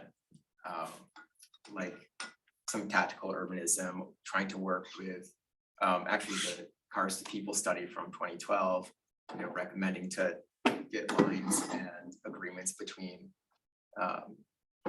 commercial property owners to direct cars out back towards regular intersections, and to get some agreements to put planters or bollards up in existing driveways where there's a nearby driveway available to start showing that the city can work on reducing those things in lieu of, an actual complete street process being possible in the next decade. I Right. can send you some write-ups, but I think in the actual place locations, when we mention things like, incorporating Williston Road or leaving these open spaces for other attachments, that this is important to make sure that we don't encumber ourselves in redirecting traffic in ways that can create safer spaces. Yeah, because, I think that a lot of times the barriers are identified, and then some more overarching solutions, are so in this case, it says improve transportation connections parallel to Shelburne Road. I think that kind of is one of the things you brought up, and then reconnecting the community across the major corridors. So, these are maybe a little more high level than what you're suggesting. So I guess if you had some, like you said, if you had some language that Yeah. that you I'll send think it to could you. bolster what's in some of these sections, it could be helpful. I accidentally closed all of my tabs a couple minutes ago, so No, I'll just. and like we said earlier, we have, a bunch of weeks coming up with a static draft that I think is gonna be maybe easier to comment on than. Paul? So we're 5 minutes over on that section. So we're doing well. And if Paul can do the land use map, we can go home and not come back on Thursday. I'm happy to move on to the map section. Did you get through all the quadrants? Yeah. We did. Areas? Okay. We did it. Oh, we gotta Did you do go something? back to the other sections. We didn't do southeast. Yeah, next time. Oh, I said southeast. We Do you have something on that? I don't have anything. Oh, okay. Okay, let's Okay. move to the map. So we have a map for you. Paper even, so that you don't have to look at the screen. Hang on a second. You had asked us to be exploring the possibility of either map that is a little bit fuzzy or not fuzzy at all. So we have got a handout here of one that is slightly fuzzy, less fuzzy than in 2016. But still shows that it is a broad policy document versus one that is a zoning map to, know that there are future decisions to be made. One caveat before you look at this in great detail, and I will put it up on the screen too. We have identified that there are some. Back in 2016, because it was a really fuzzy map, there were some things that were overemphasized. We recognize that there's a little bit of inconsistency that we're working on. So for example, we show the Chamberlain School and its playgrounds as green. We don't do the same thing at Marcotte or Orchard.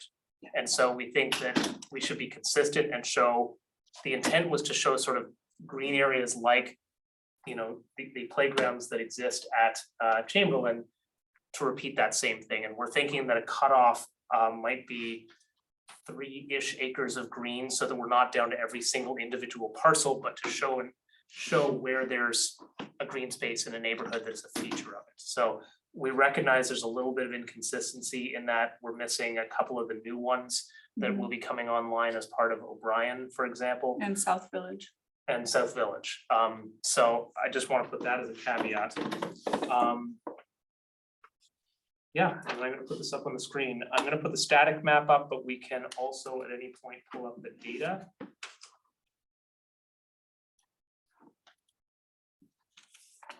So on the map that we have, the city map viewer.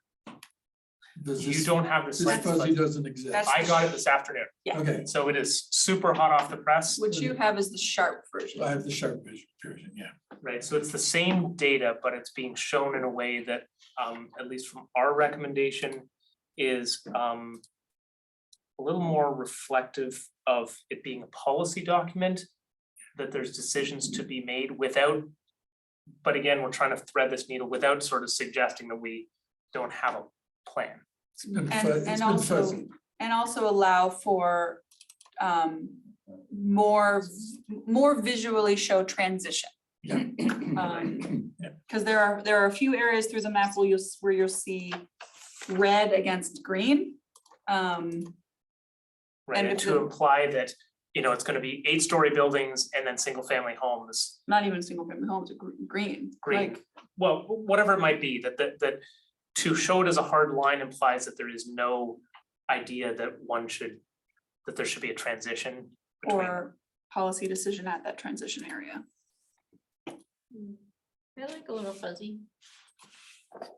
And for the new commissioners, without the 16 map in front of you, this is significantly less fuzzy than the 16. Yes. version.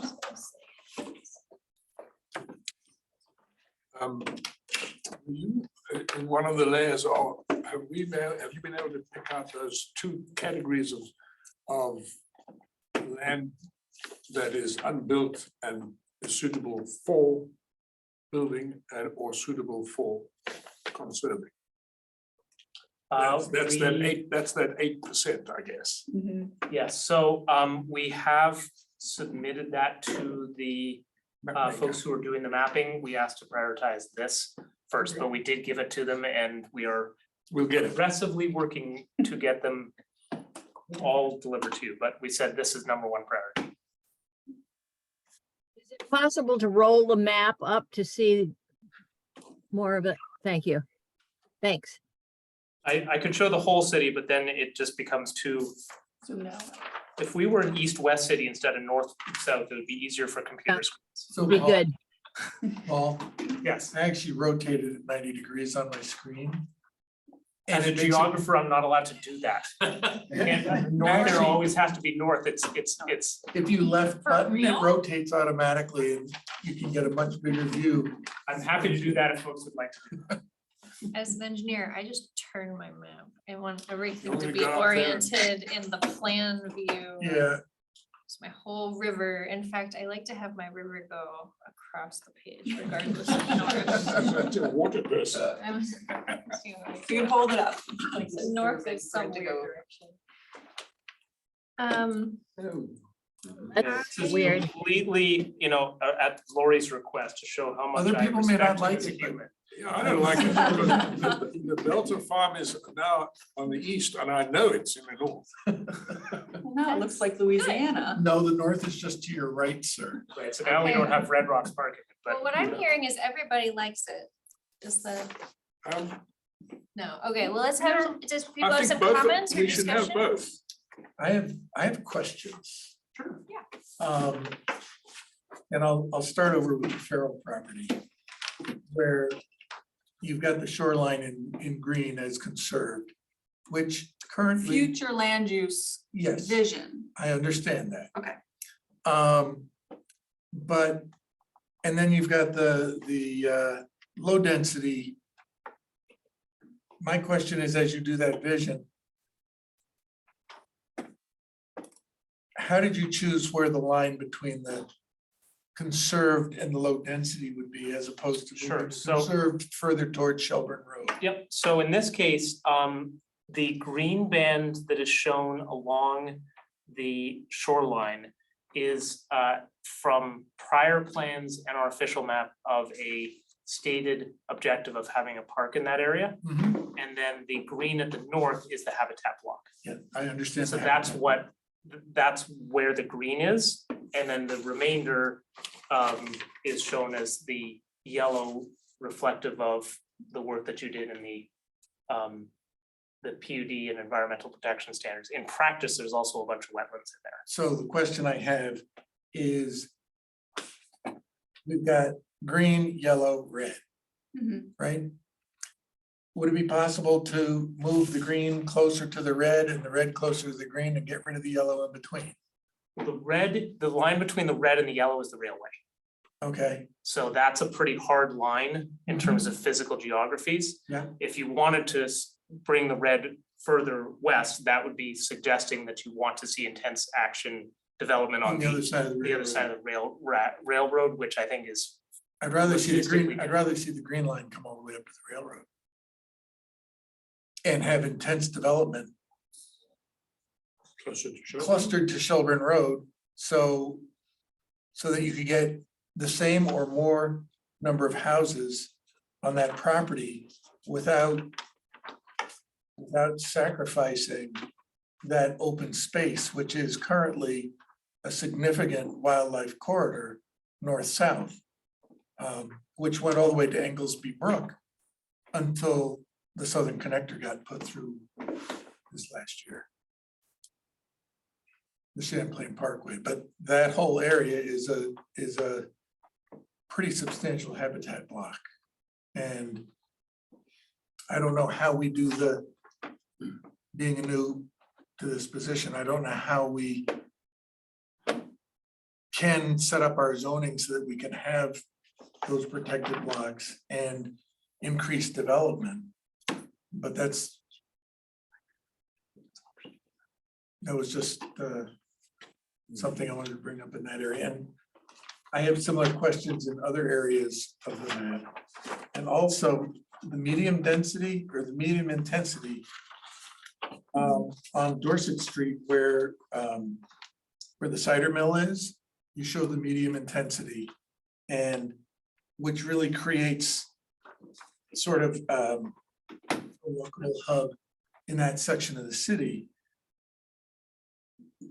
I'm wondering if it wouldn't be possible or advisable to do that in some of the other residential areas to create the same kind of, when we were talking last week about having parks that potentially have some commerce around them so they become focal centers for those communities.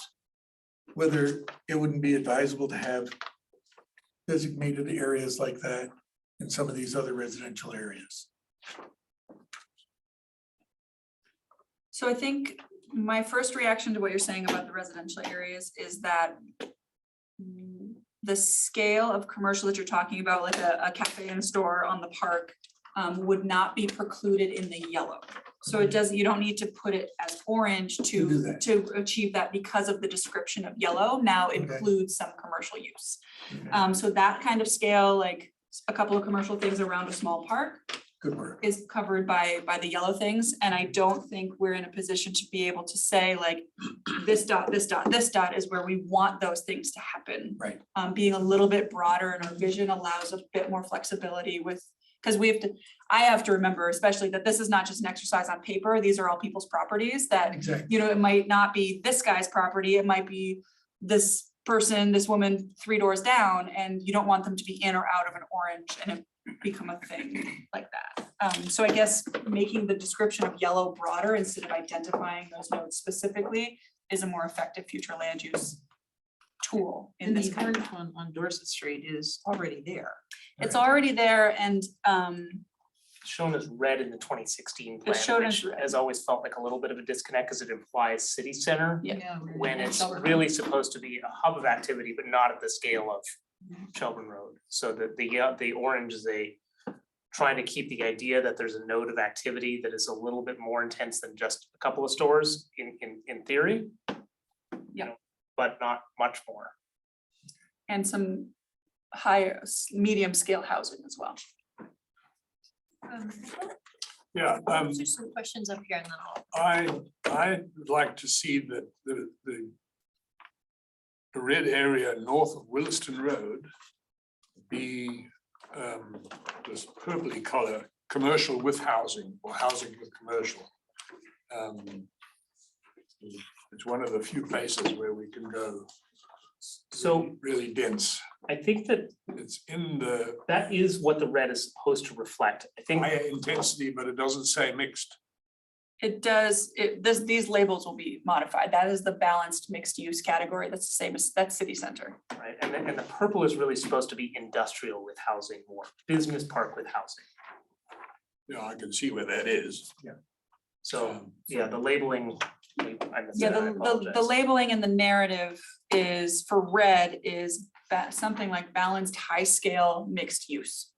So I think Possibly it's- roll the map Yes, again. Yep. Yes, sorry, it's on a different.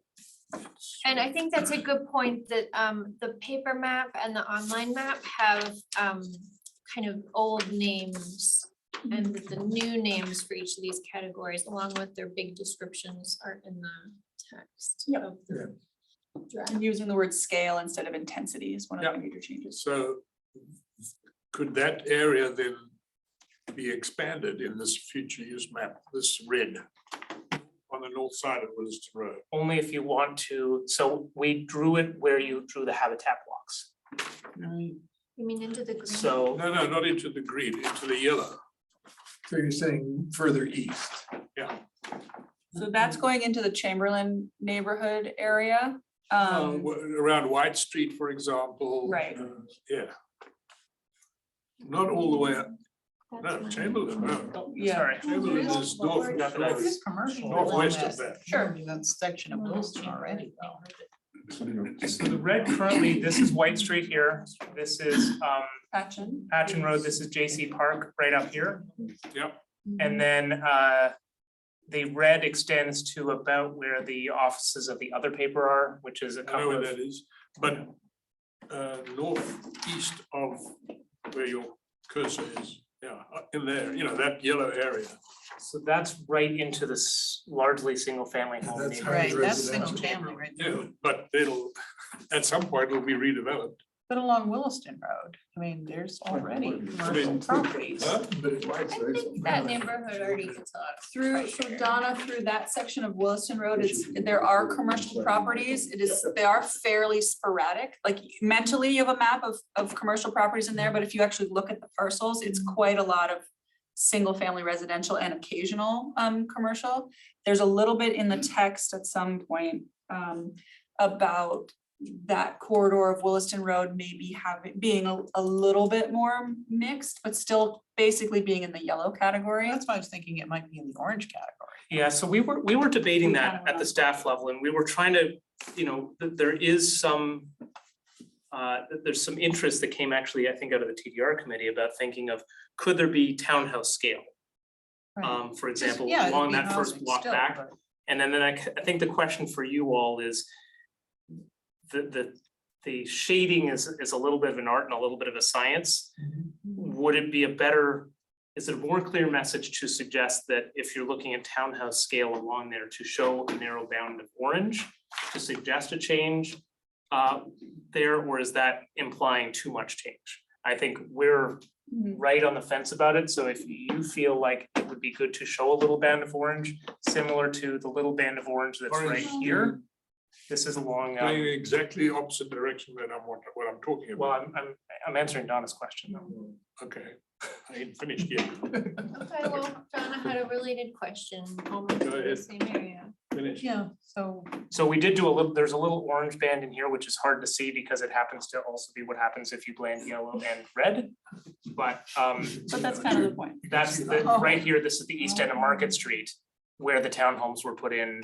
So that's very similar to what Williston, I think Williston Road, it just seems like the commercials places seem to be somewhat underutilized right now, so it seems like it can be more of a mixed use area, maybe to, just make a little more intensive use out of, or higher, better scale out of what's really mostly parking lot. I'm just saying, there's too much parking lot there right now on a number of properties. Well, it's Not all of them, there are So still just some. pointing out, so it does go back to red at Kennedy Drive in Williston. So the part you're talking about is it's not short, but it's not, It's not the whole thing, but it's definitely, there's some in the middle too. And the whole area is very transit served. Yeah. Right. It's a Right. real mix of Right. It's all got kinds of great stuff in transit. there, Yeah. including some single family homes, but it's a And- real mix.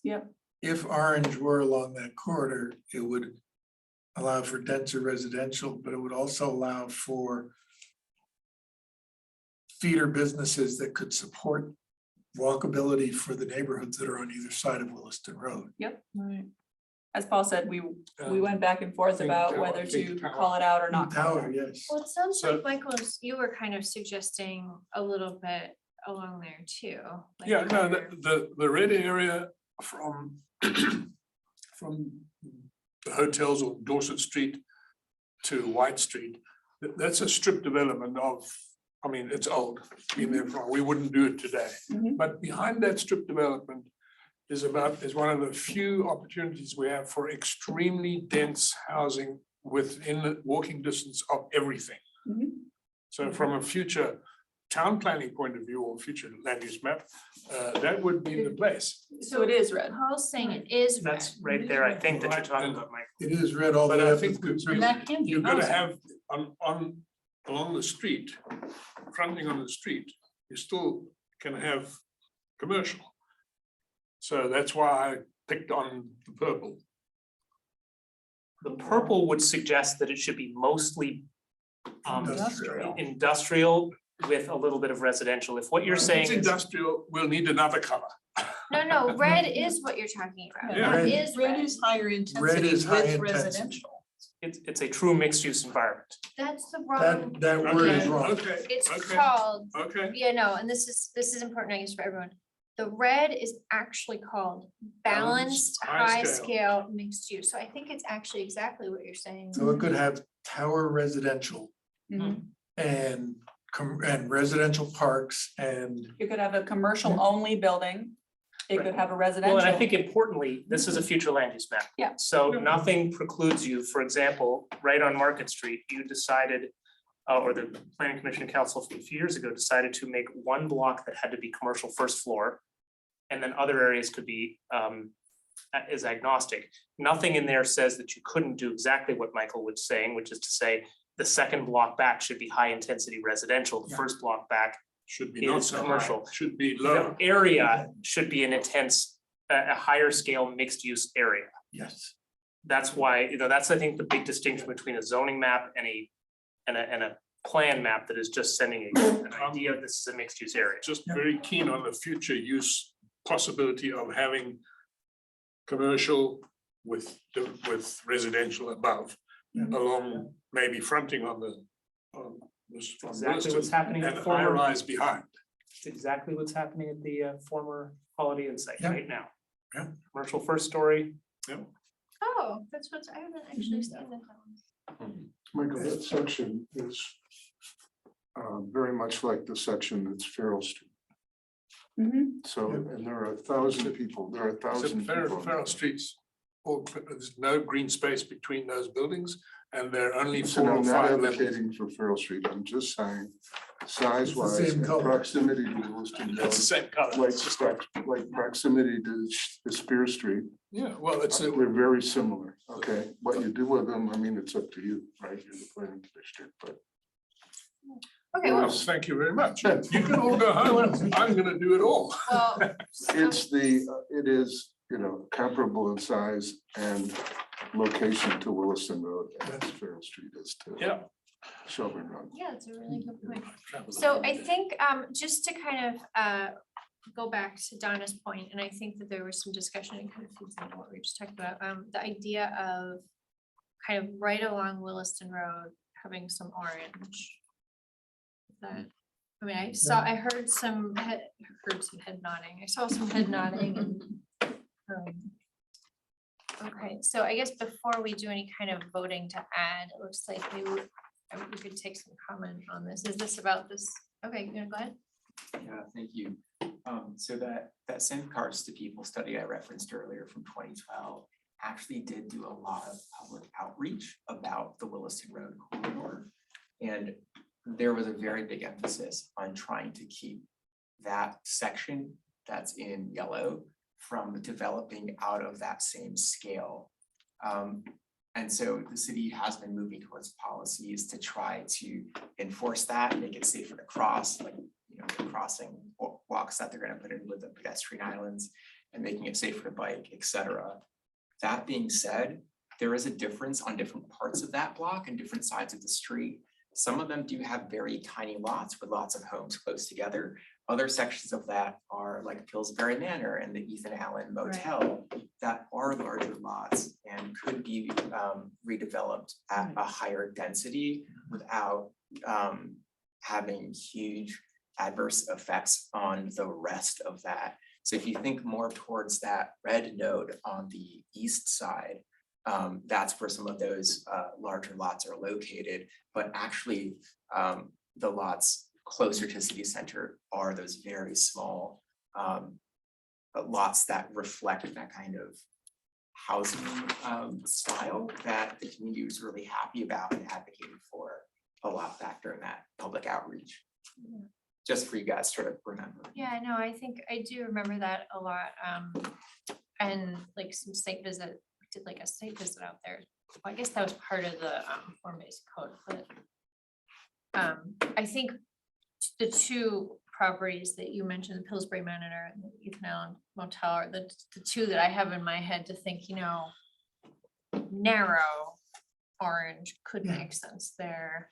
But I And it mean, doesn't have maybe to it's be a something, continuous strip. yeah, and maybe there's something that would, like, I feel like if we do change it to like an orange strip, we would wanna like maybe add some to the text about the context there and the small lots, just to kind of refer back to maybe it doesn't make sense on the whole thing, but to maybe look closer at where some more intense uses could make sense. Well, it doesn't preclude, I mean, even if it's not orange, it doesn't preclude somebody from taking a small, 1950s house and building a 4-unit quad, a triplex or a quadplex there, or, something, but I think that's the concern I have, that, we might restrict it to what's existing and preclude something that might be a 3-story building, similar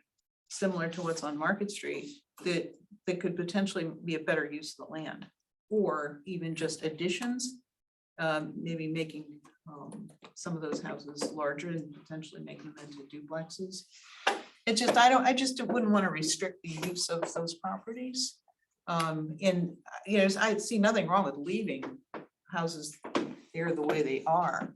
But the next person who buys that property, when that person sells or whatever, they're gonna be paying so much money for that land that they're probably not gonna want that little 1950s house So anymore. are you advocating for changing it to an orange strip so that it's less restrictive? Yeah. Okay. I mean, it doesn't mean they Sarah? have Though to we change al- it. There's we nothing also saying have they the have to new- change We also it have the new housing bill, which allows duplexes anywhere. anywhere, right? So some of that's already been legislated from the state level. Right, and, it's like, that was my question initially, if it stays yellow. There is also. We another- aren't precluding that anywhere in the city because now it's state law. Just to remind everybody, again, there's the future land use map and the zone and zoning are 2 steps in a process. So some of the details that we're talking about can be further discussed in sort of zoning or rezoning or tweaks to zoning discussions down the road. This is more the vision of the area, not necessarily super specific details of what someone would or wouldn't be allowed to do.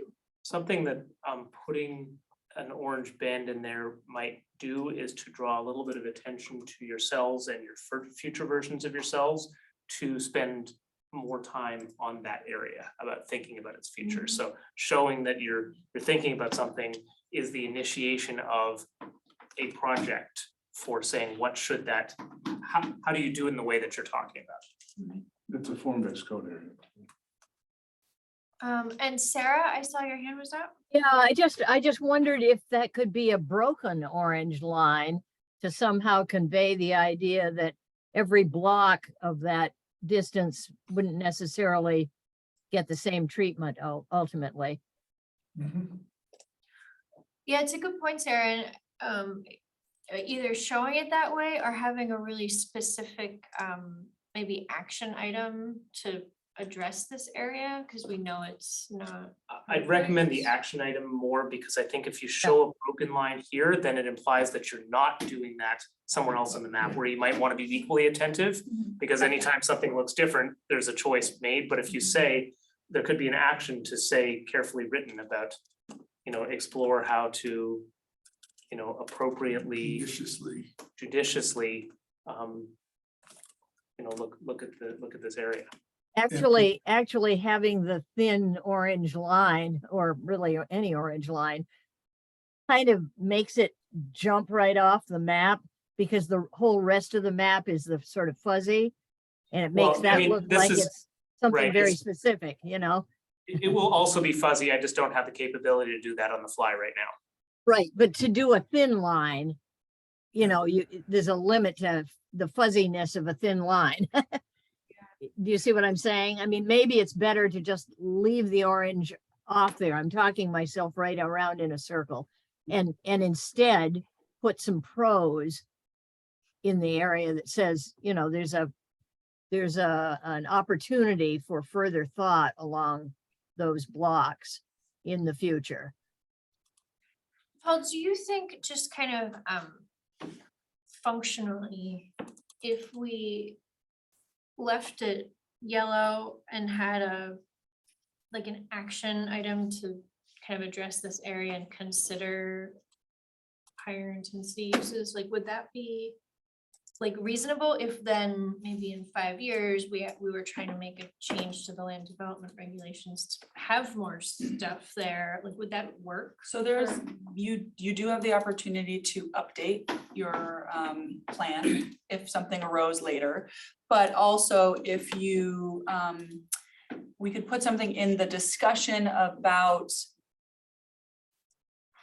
I don't know how I'd phrase it exactly, but that area would be a place for kind of the upper end of the yellow scale to be. But I don't know how to draw that line in between. Yeah, I guess that's why I'm asking, I think in general, it's nice to not have to amend, Yeah. we know it's an area for discussion. Yep. We know it's an area, it might make sense to be orange. It's stinky process to have to go back and update the comp plan just because Right. we want to do something in this area, do you think we have to have it on the map, or having a clear action item of some kind is enough? I guess I'm just wondering, do we need to make this decision now or not? I think you're asking Paul, but I. Either one of you. I was The, making a face at you my could have question, you could so- have an action item to explore or study or something, consider changes to that area. I don't think that would be enough to justify a change in the LDRs based on that language. You would probably have to study it and do public outreach or whatever you chose to do, and then update the future land use map in the next plan and then go. It's a little bit, we specifically do not have on these land use scale types, some number about oh, the yellow is R8 or below, or whatever it is. We didn't put a number on it. So you could I think you could make zoning changes above a density of R4, either in changing the density or in functionally changing the density by regulating, building size or lot size or something instead. That could be justified still as a yellow, but you couldn't go very far. You could go to duplexes, triplexes, but you couldn't maybe go to 6 or 8 plexes in a residential. That would require some zoning changes if you wanted to get. All of really this is high zoning change, but I intensity. think All the of it question would be a is it zoning to change. authorize zone? I think with keeping it yellow, you could go higher and more and higher scale than it currently is. But there would be an upper limit on how far you could go, where the orange ends up authorizing sort of medium scale, a little more commercial, a little more intensity in some of how it's used. So, Red does the so it job. sounds like, It seems like it's like the one, I know we're talking about having a more pedestrianized environment on Williston Road, but it's clearly the one you know, major roadway that is yellow. There's no place else in the city that's a major roadway that's yellow, and I just don't get why we're so restrictive of it. You Well, it's know, partly history. I mean, that's how the city first evolved, was right along Williston Road like that. Back in the 40s and 50s. That's why all those little Maybe houses were apartments built down there. along the there. So I- future, this is a Right, future land so I use think map. that Sarah's correct. That's why, and then Ryan's point from earlier, the Carson people study in 2012, which at this point is, maybe we've evolved beyond that, but. No, and I understand current, you know, current residents, no need to change. This is a future land use map. You know, and I think in the future, like I said, if somebody sells a property, nobody's gonna wanna buy those properties if you have to keep a, you know, 1,000-foot little ranch style house on it, you know. Well, that's maybe the point at which you come back and revisit this. Somebody buys a property and really wants to build a fourplex on it instead of the single family that's there. I mean, right now, there's sort of no incentive. Those houses aren't changing hands much, et cetera, but there will be a day when that happens. So And the there's, land is really valuable. okay, So so that's I my think point. The land is really Which is- valuable. good, so We'll have the same Jeff point. and then Ryan, You want to continue that discussion or you want to talk about something else? Yeah, the same one. Okay. So I used the link from the agenda to open up the interactive map with the sharp lines. There are layers, you can add the property lines to that. So you can see the difference of where there is housing type buildings and where there is actually already commercial buildings, just by looking at the lot size. So it's not actually like a strip, but there's a chunk of land with deep lots that is commercial directly adjacent to that, or to that red part already at that node, where it kind of makes more sense as being that kind of a thing where the value per acre is lower actually than the rest of that yellow strip, which is 1.3 to 1.5 million per acre value range. But then Kinney's is mostly a parking lot. The inn, again, it's just mostly open land that's just mowed. And so those properties are actually cheaper to redevelop. They don't displace people the same way. And they are already at a functional higher usage. So that is much easier to node up, whereas getting into the neighborhood is actually gonna create like a really big Yeah. political. He's got the properties that are east of Windjammer range from 0.9 to 3.5 acres. So they're a lot of it, 1.5 acres as they go far back. Not all of it is buildable because some of it's in the woods, but there's quite a lot of space back there. Well, and then you have properties like the former Pillsbury property that Future land use, not lend current land use. itself to becoming residential instead of congregate housing. But certainly the zoning does not allow for that today, even if you were just to convert the units over. One final thought, in the past, when you've had on the fence issues like this, you have sometimes said, why don't we put it out there in the public comment? Yeah. And then you can take it out later versus deciding later to put it in after the public comment. that's actually exactly what I was gonna say. Oh. So, Yes, good, yes. good. Jeff, were you Yeah. gonna talk on this No. issue or something different? Okay, well, let's Let's just, hear from Jeff.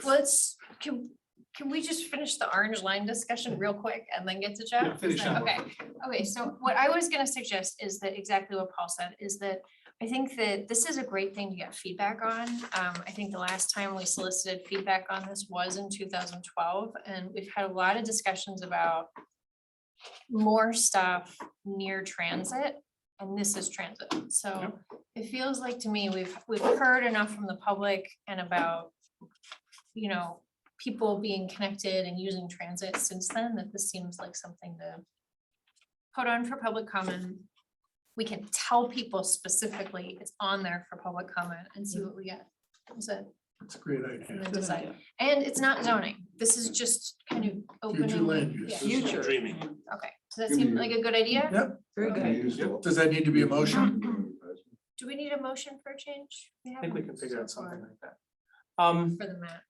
Not for this, I don't.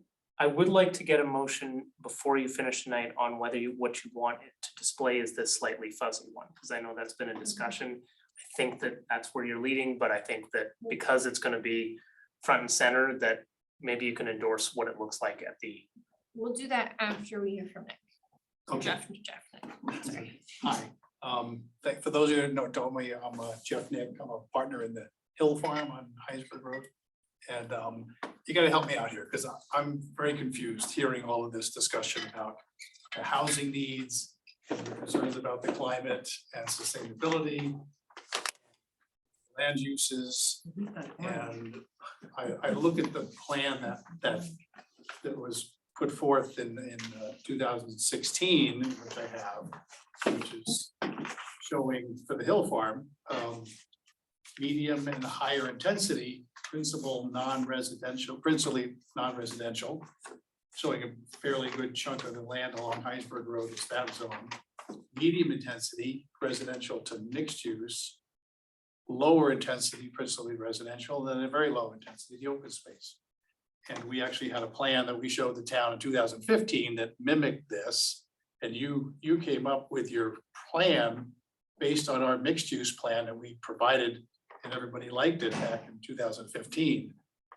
And then for some reason, it took 6 years to come up with the zoning, because we never, so based on this plan in 2016, the zoning never went into place until last year. It took that long. So I think some of you know that. And, so this property, sits on Interstate and 116, a commuter route. It's a mile and a half from the high school and middle school. It's a half a mile from the most intensive public park in the city. It's 2 miles from city center. It's 3.5 miles from the medical center and University of Vermont. It's near all the job generators. And I did a little demographic study and I said, well, let's take our property and Water Tower Hill and downtown Burlington and Taft Corners, and let's look at the daytime population of all of those. We rank the highest. We're more daytime jobs are near Heinsberg Road than they are anywhere else. Not by much, but we're the highest. And the total population within 5 miles is the highest at Water Tower Hill. We're second. Taft Corners is only 64,000 people. We're 87,000 people. So if you look at it demographically, and then you blend that with your climate action goals, you'd have to say that, well, if I don't want people to drive, and I want people to maybe have a place where they can live and work and allow some job growth on the Hill Farm, you would kind of meet your goals by allowing a greater intensity on that land and greater mixed uses as we actually set forth in 2015. So I'm trying to, if you can help me out, understand your thinking, because I look at this land and say, what an opportunity to do what you want to do, but yet we're kind of hamstrung here.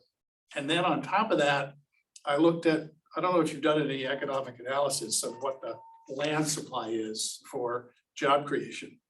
And in the Allen, Minor and Brooks report, the appraisal firm that puts out their biannual report, they only show 16 lots available in South Burlington for future job growth, industrial and commercial lots.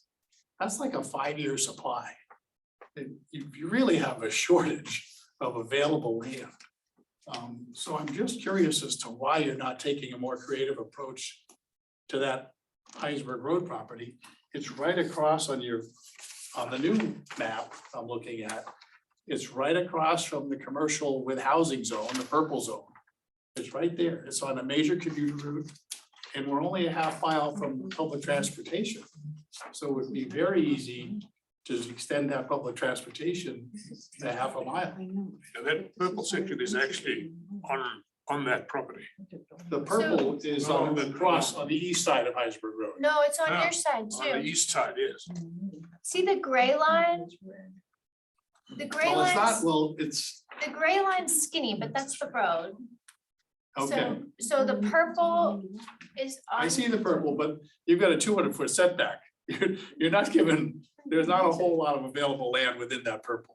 Okay, It's well, fuzzy. maybe the purple needs to be wider, then you're right, if there's a setback and the intention is to have purple. If you look at the 2016 plan, which is kind of the blue on the 2016 plan, it's much greater, it's about 20 acres.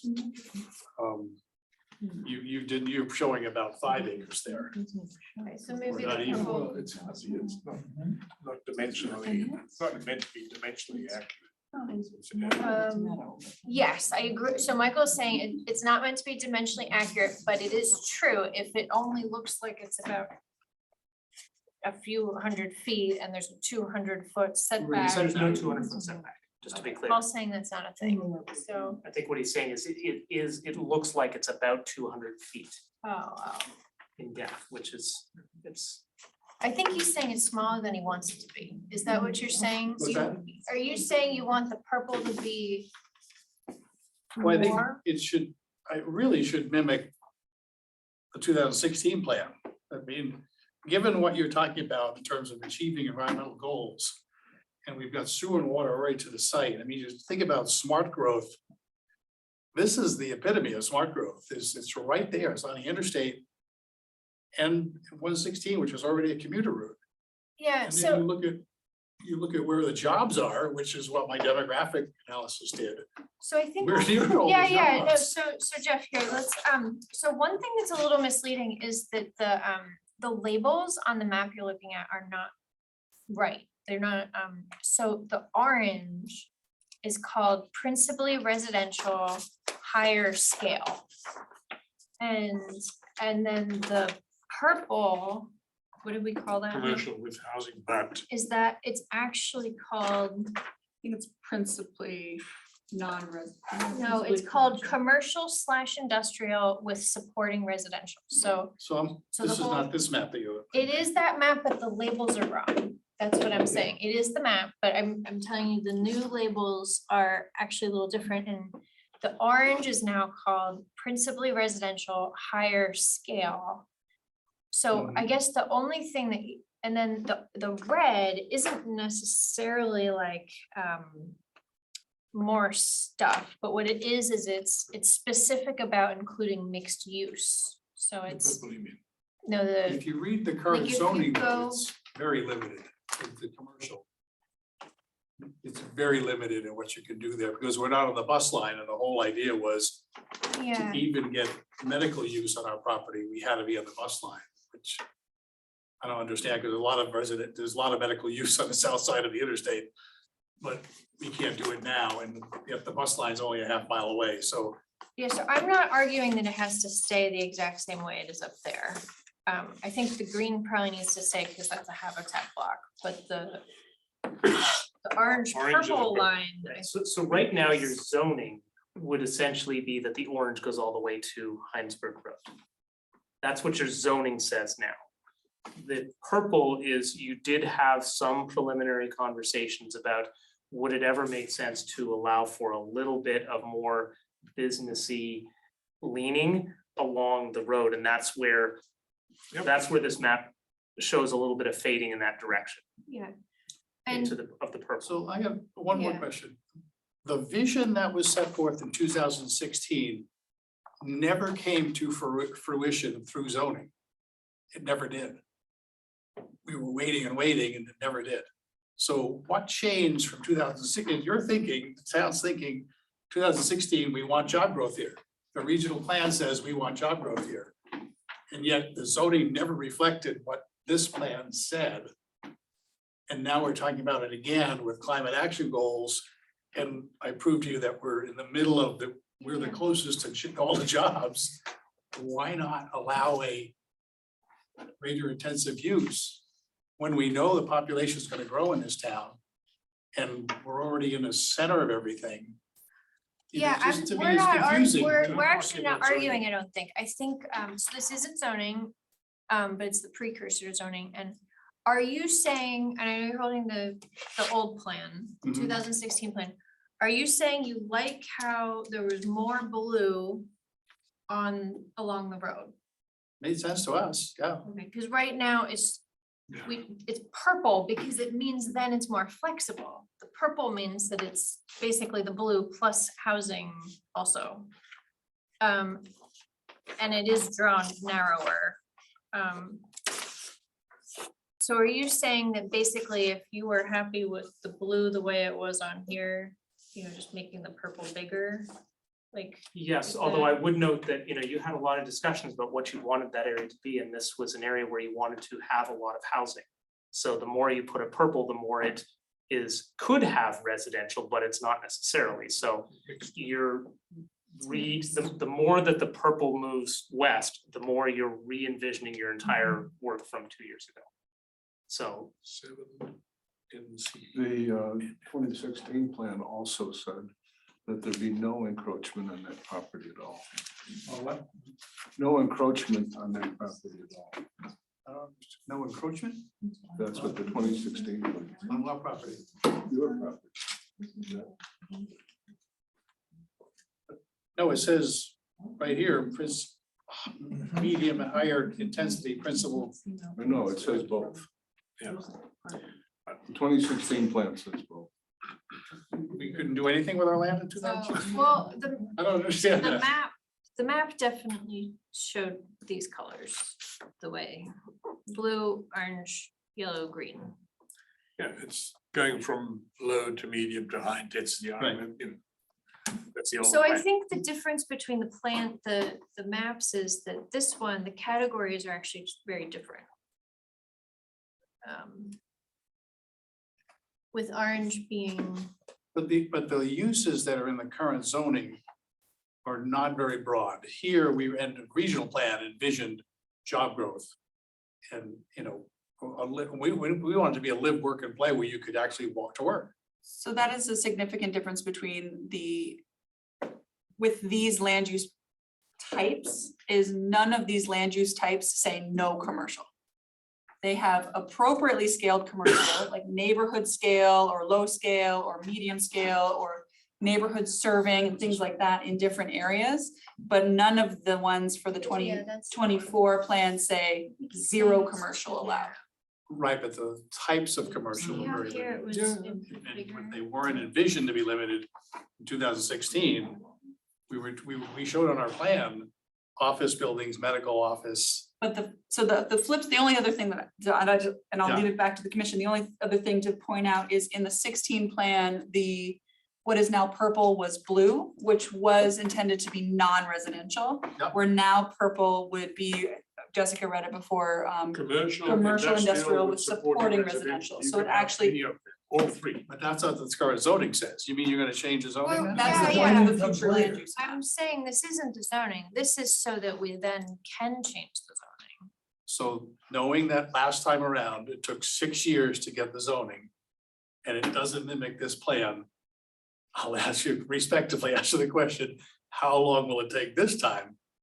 To see zoning that reflects what you just said? Well, we actually have some requests in this area, and I think the Economic Development Committee is working to give us some feedback on the idea of the resident, like the purple zone, like actually making some changes to that zone to have the supporting residential. So it is on, there is some movement to do that, to make this purple zone. And so, well, I know this get a little bit in the weeds and maybe this for some other discussion, but the fact that we're not allowed medical office outside of the transit district seemed, and the other thing was, we couldn't do a Wake Robin type project, elderly housing, because we weren't on the transit line. Those things didn't make sense to us. So, I don't understand. There are medical facilities. right, so the on the current other side zoning, of it. the zoning that you put in about 8 or 10 years ago says that certain uses, congregate housing, social services, medical offices, no new ones can be in areas other than where there's fixed route transit service. That they must be, so there are some pre-existing ones before that, but that was a zoning change that you did. The ophthalmic. Right, so that was this before. Before that?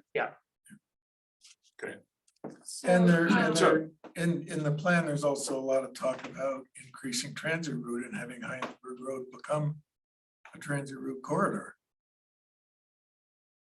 There's a lot of discussion about transit routes and how we can increase routing and connection within South Burlington and other things. There's nothing Nothing. is- super specific, because that's just not what the plan is The doing. history but- of all of this is that Tilly Drive, when it was originally conceived of, was not gonna be medical offices. Then it became medical offices. There was no transit service to it, and then there was a lot of, boy, how do all these people get to the medical offices that don't have transit when that's a need? And so there's been a lot of, figuring out from the Green Mountain Care Board and the hospital and others, how do you get some level of transit service there? How do we not repeat these problems of putting medical facilities where people can't get to it by bus? And That's the genesis of it. Doesn't mean that it can't alter if there's transit service at it, but that's the policy behind it. Yeah. And same thing for congregate housing of making sure that Let's not folks, make it worse. make sure that folks who are often not driving aren't isolated. Right, so. It doesn't mean that it's the only answer. I'm just saying that's the answer that was concluded 8 or 10 years ago when that was put in. So I don't know that on this future land use map, we're gonna fix your question about the medical uses and things, but what we can do is. So basically, there's the green, which you know what the green is, but the orange and the purple. Both have residential at the higher scale. But the purple has commercial and That's what- residential. And industrial. And industrial. So Okay. I think my question to you is, and we drew this based on all the discussions we had when, the last bunch of years about zoning changes and we said, okay, well, we've got this residential and then along the road, on your side of the road, could be commercial too. So that's how it got drawn the way it is. Are you saying you want more commercial availability on more of the property? Is that your comment? I think it would make sense for the purple to grow in size on our side of the road, yes, for all the reasons you even discussed, I think. It kind of fits the goals of, sustainability and climate action, it really does. So maybe, cause I know on the previous future land use map, the blue was bigger. Right, but also there wasn't the green in the same depth. So the question then becomes, what scale of neighborhood do you want? And what scale of commercial? Because the deeper the commercial, the bigger the scale may be. Does that then fit with the idea of the traditional neighborhood? I think that's your questions of which, within the developable portion of the property, what do you want the balance to be? In that particular property, you also have to be aware of the view corridor issue. Yeah. Because that's the view from Veterans Park and Wheeler Park. Right, which is, I think, why Jeff had kind of in 2015, I think, suggested having the blue go further back, so some of that could be down or. So I'm like glad not- you brought up the view, because that's been in the back of my mind the whole time. And I was even gonna ask that question.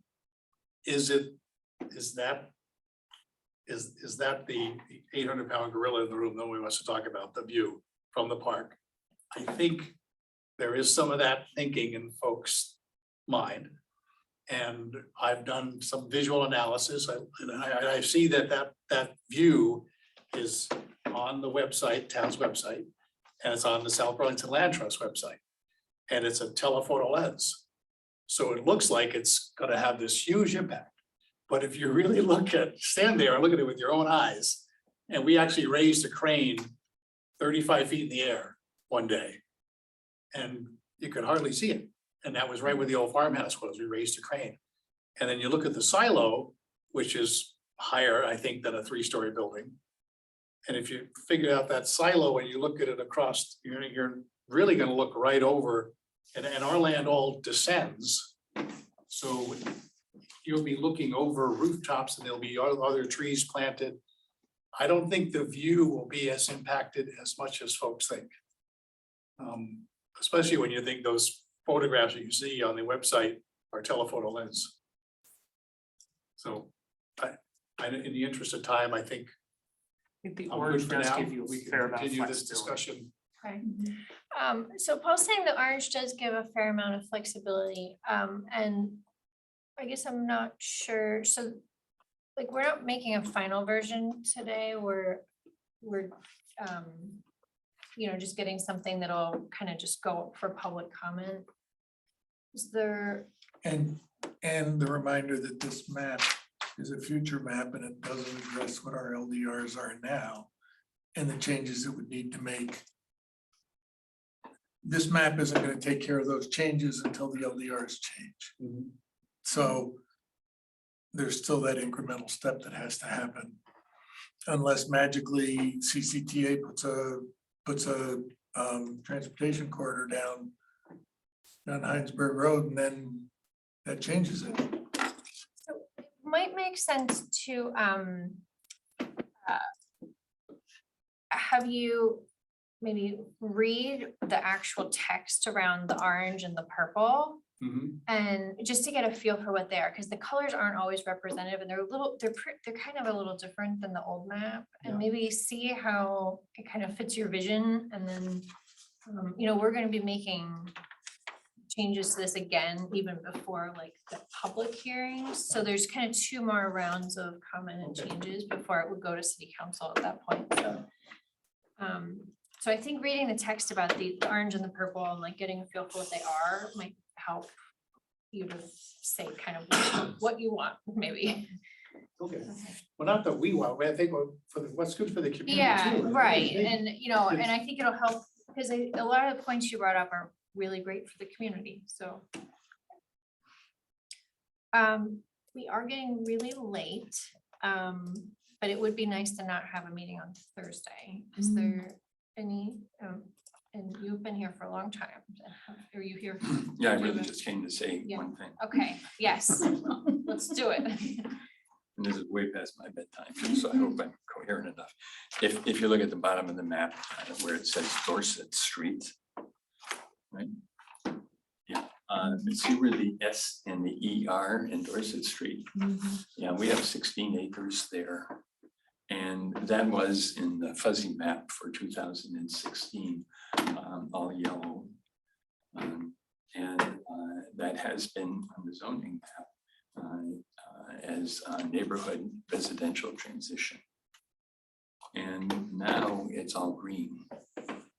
It was about 10% green prior to this map, and now it's 90% green. The only part that's not green is the place where we live, is our house, our homestead.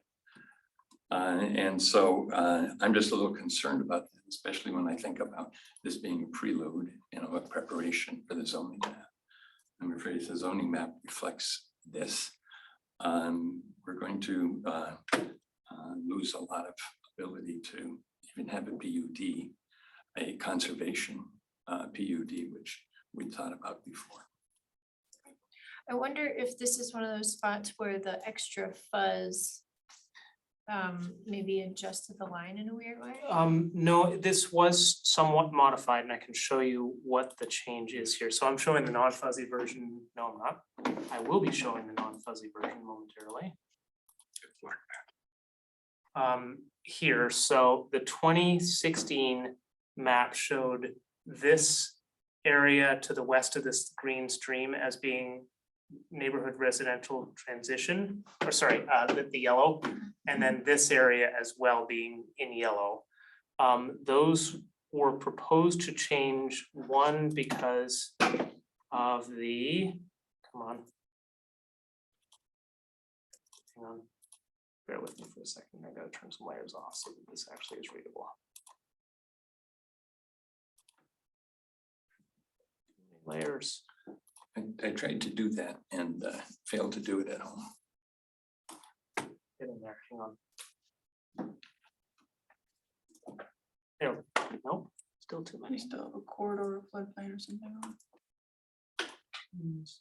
Roads. Floodplain, districts.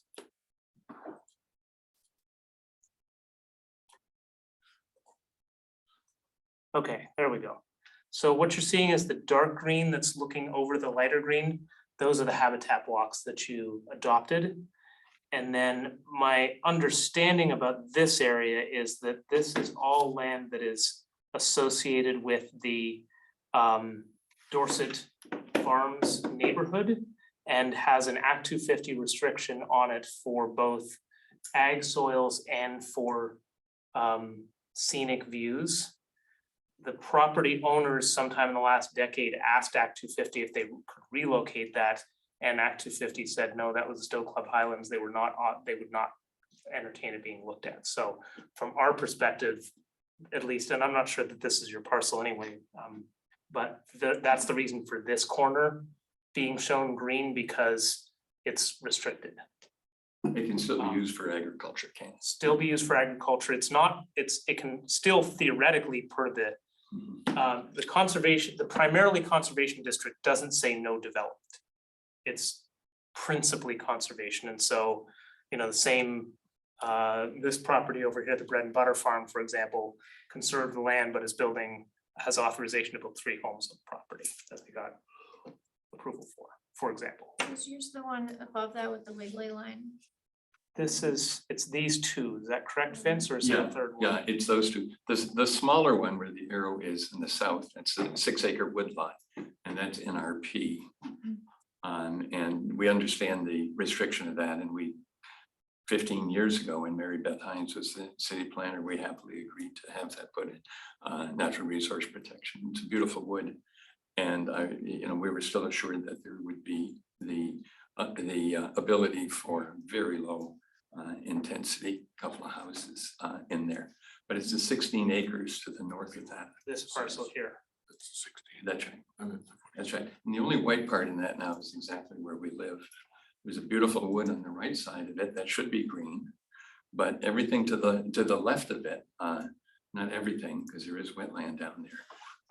But there's a lot of land there that really could mimic. And you see okay, I'm glad you blew it up. See where Windswept Road comes right through and dead ends right on that. It dead ends because at that time, the Planning Commission said, let's put a dead end there. But we leave it open. It didn't really end. It doesn't have a curb across it, but it's got sewer, water, power, all infrastructure there. They said, let's leave that for the next development on that piece of property owned by the Bullocks, and that's us. And so we've always believed that there was at least the possibility for a continuation of that, for some development on that. And we weren't planning on doing this in our lifetimes. I don't think we will. Circumstances recently changed in our lives, and maybe we should consider doing that. I don't know. I was just surprised to see this on the map, that the neighborhood residential transition had been removed from that. And that what used to be all yellow is now green. So is the So- medium green the habitat block? Right, so I'm turning the habitat block on and off there. So that's why that line Is where it is. that's why the change in that area. So part of, you're asking us to put together the future land use map. We took all the areas that were adopted as habitat blocks and put them your policy document, of course. We just followed the road, if it was habitat block, showed it as green. Well, If I'm not mistaken, I read the habitat block report, and the methodology was basically a windshield survey. And I mean, that's what the author said. As long as there's opportunity to have a biologist, wildlife biologist study it and determine whether or not that's really true, I would be very happy. But if we're married to a report that was done X number of years ago as a windshield survey, talk about fuzzy lines, a windshield survey gets very fuzzy lines. So anyway, I just wanted to express my concern about that. That was never natural resource protection. It's always open for development.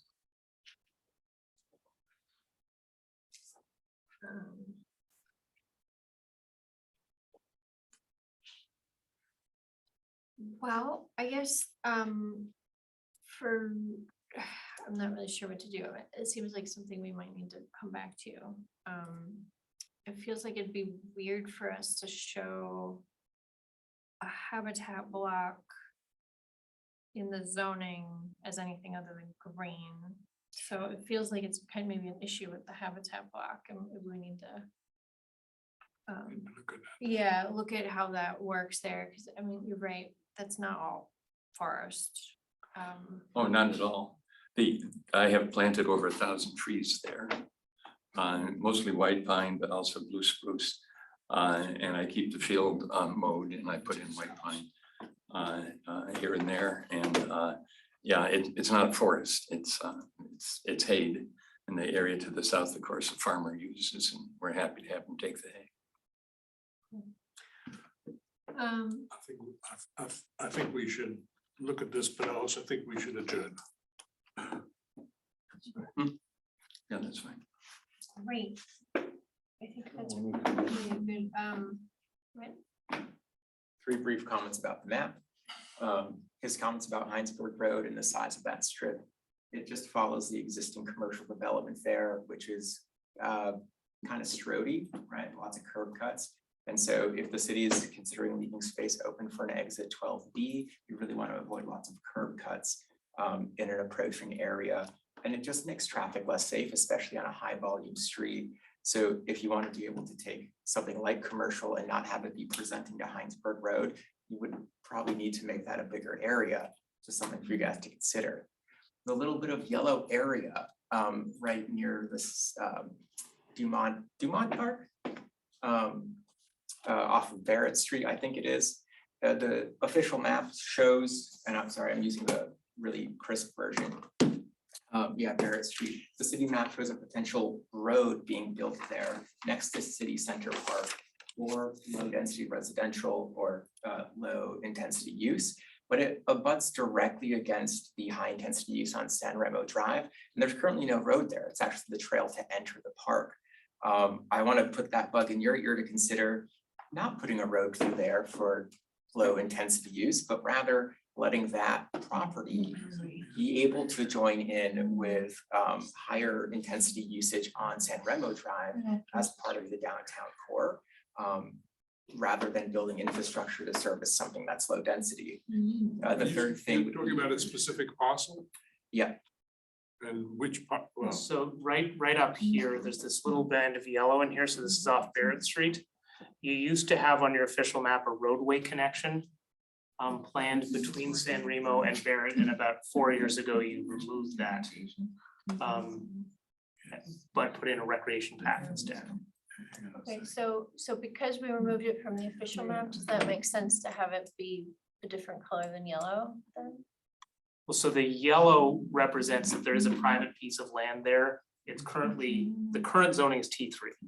So Okay, so it's representing current with, Good. and the road's gone, I guess. is the well, no, answer. there's still a road there, but it's a dead end road. The reason it's on the official map as a dead end road is that in the form-based code, all roads have to connect.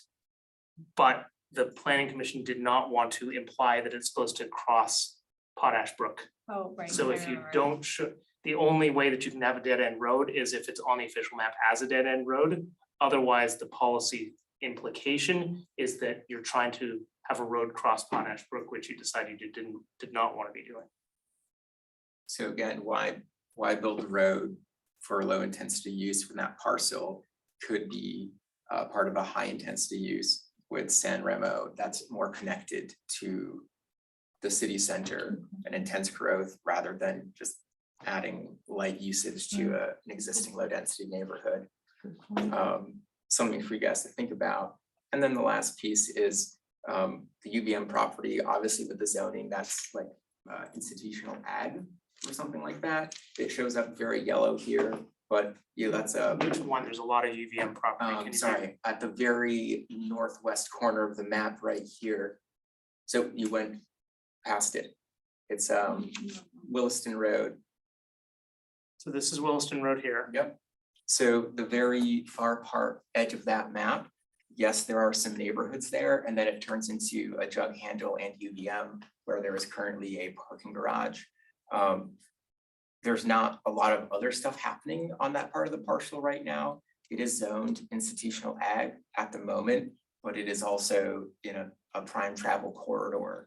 And maybe that should actually be in red, especially given that there's already a parking garage in part of that So you're area. talking right along, right here, this little strip right there. Parking garages. Parking garages on UVM property. Part of it is in the city, at least according to this map. Yeah, part of the Gutterson parking garage is in South Burlington. The first like 15 feet of it. And so this is a very That's high Biosphere. intensity travel street. Obviously, right, we're talking about even putting a roundabout down the street from there because a lot of commuters travel in on it. And there's totally the same concerns as this yellow part of Williston Road as there is for some of these residents in this neighborhood in particular. But the edge of this yellow area is abutting very busy, high intensity land uses. And there is definitely space and capacity for expanded high intensity uses by the university in that area. Where the jug handle is, that's probably a relic that will disappear in the future for a different traffic measure. So that will also open up some area there. So just to think about, So you're talking about the That's a- triangle east of Marsh Hall? if that's what Marsh Hall is on Right the in gray here. part of the Yeah. map. Well, that yellow is the land or the houses between Spear Street and East Terrace. Some of it, Including East Terrace. Yes, although I think what Ryan is speaking about is the jug handle itself is shown as yellow. Yes. And also the land that's sort of triangular in front land of the, in the corner there. Okay, so I And mean, the the parking idea garage. that the red would kind of expand, go up through the jug handle Yeah, right along. into UVM. up to Property. universe, up to UVM property. We're nitpicking this, it's fuzzy, but So I'm looking at the precise map with the property boundaries and everything on it. I have that here too. There, potentially something could be built there. Okay, I think that's good. so the one thing I would like to get, I guess two things that I'd like to get before you leave tonight. One, are you meeting on Thursday? Are you comfortable with the draft going out, knowing that you've still got work to do, but that you're good? And then two, fuzzy map, is that what you'd like to, this version of, something like this version of fuzzy map? Is that what you want to put out? Fuzzy map, yes or no? both, Enthusiastic. fuzzy map layer and We can do layers, but the map, we can have data, but there's one that's would actually be the map. But not a sharp version of the land use types and a fuzzy version of the land use types, because that invites conflict and legal challenge all over the place. You want one presentation of this data. Slightly. You can add other data for other, and other depictions of other data. I know fine. you said we could have layers which are not. Sewer lines and bike lanes and all that stuff, Natural resources. natural resources, all sorts of whatever Okay, you want. okay, so I make a motion that we use the fuzzy map. I second it. Okay, any discussion? Okay, and it would be used in advertisement. Any, It would be what? used in advertising. I accept that as a friendly amendment to using the map, the fuzzy map. for advertising. Okay, any other comments? All in favor? Fuzzy map. And then what was the other thing? Oh, Meeting meeting Thursday. Thursday. Not me. I'm not in the country on Thursday. Does anyone need to meet on Thursday? No, but I do have one question. Michael asked about the layer that would show the high density areas that The built unbuilt, built, unbuilt layer. Yep. Any idea of when we will be seeing that? I have requested that the maps, if they are possible to be done this week, that they all be done this week. In terms of priority thus far, I've indicated that we want to show the landscape level and resource level natural resources as the next one, and then that one, but I can flip those because they're doing the work in the next couple of days, build, unbuilt. And the, So okay, for your purposes, if your next meeting, okay. Not Thursday.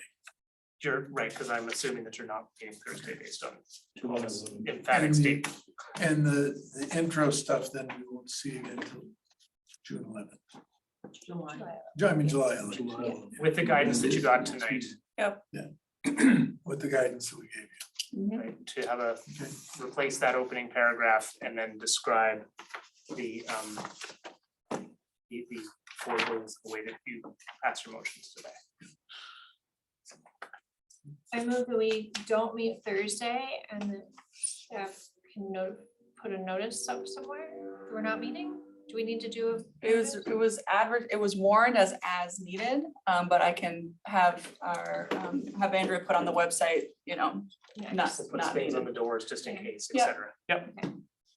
All right, and we're gonna make a big push with this plan to get the word out that is out there.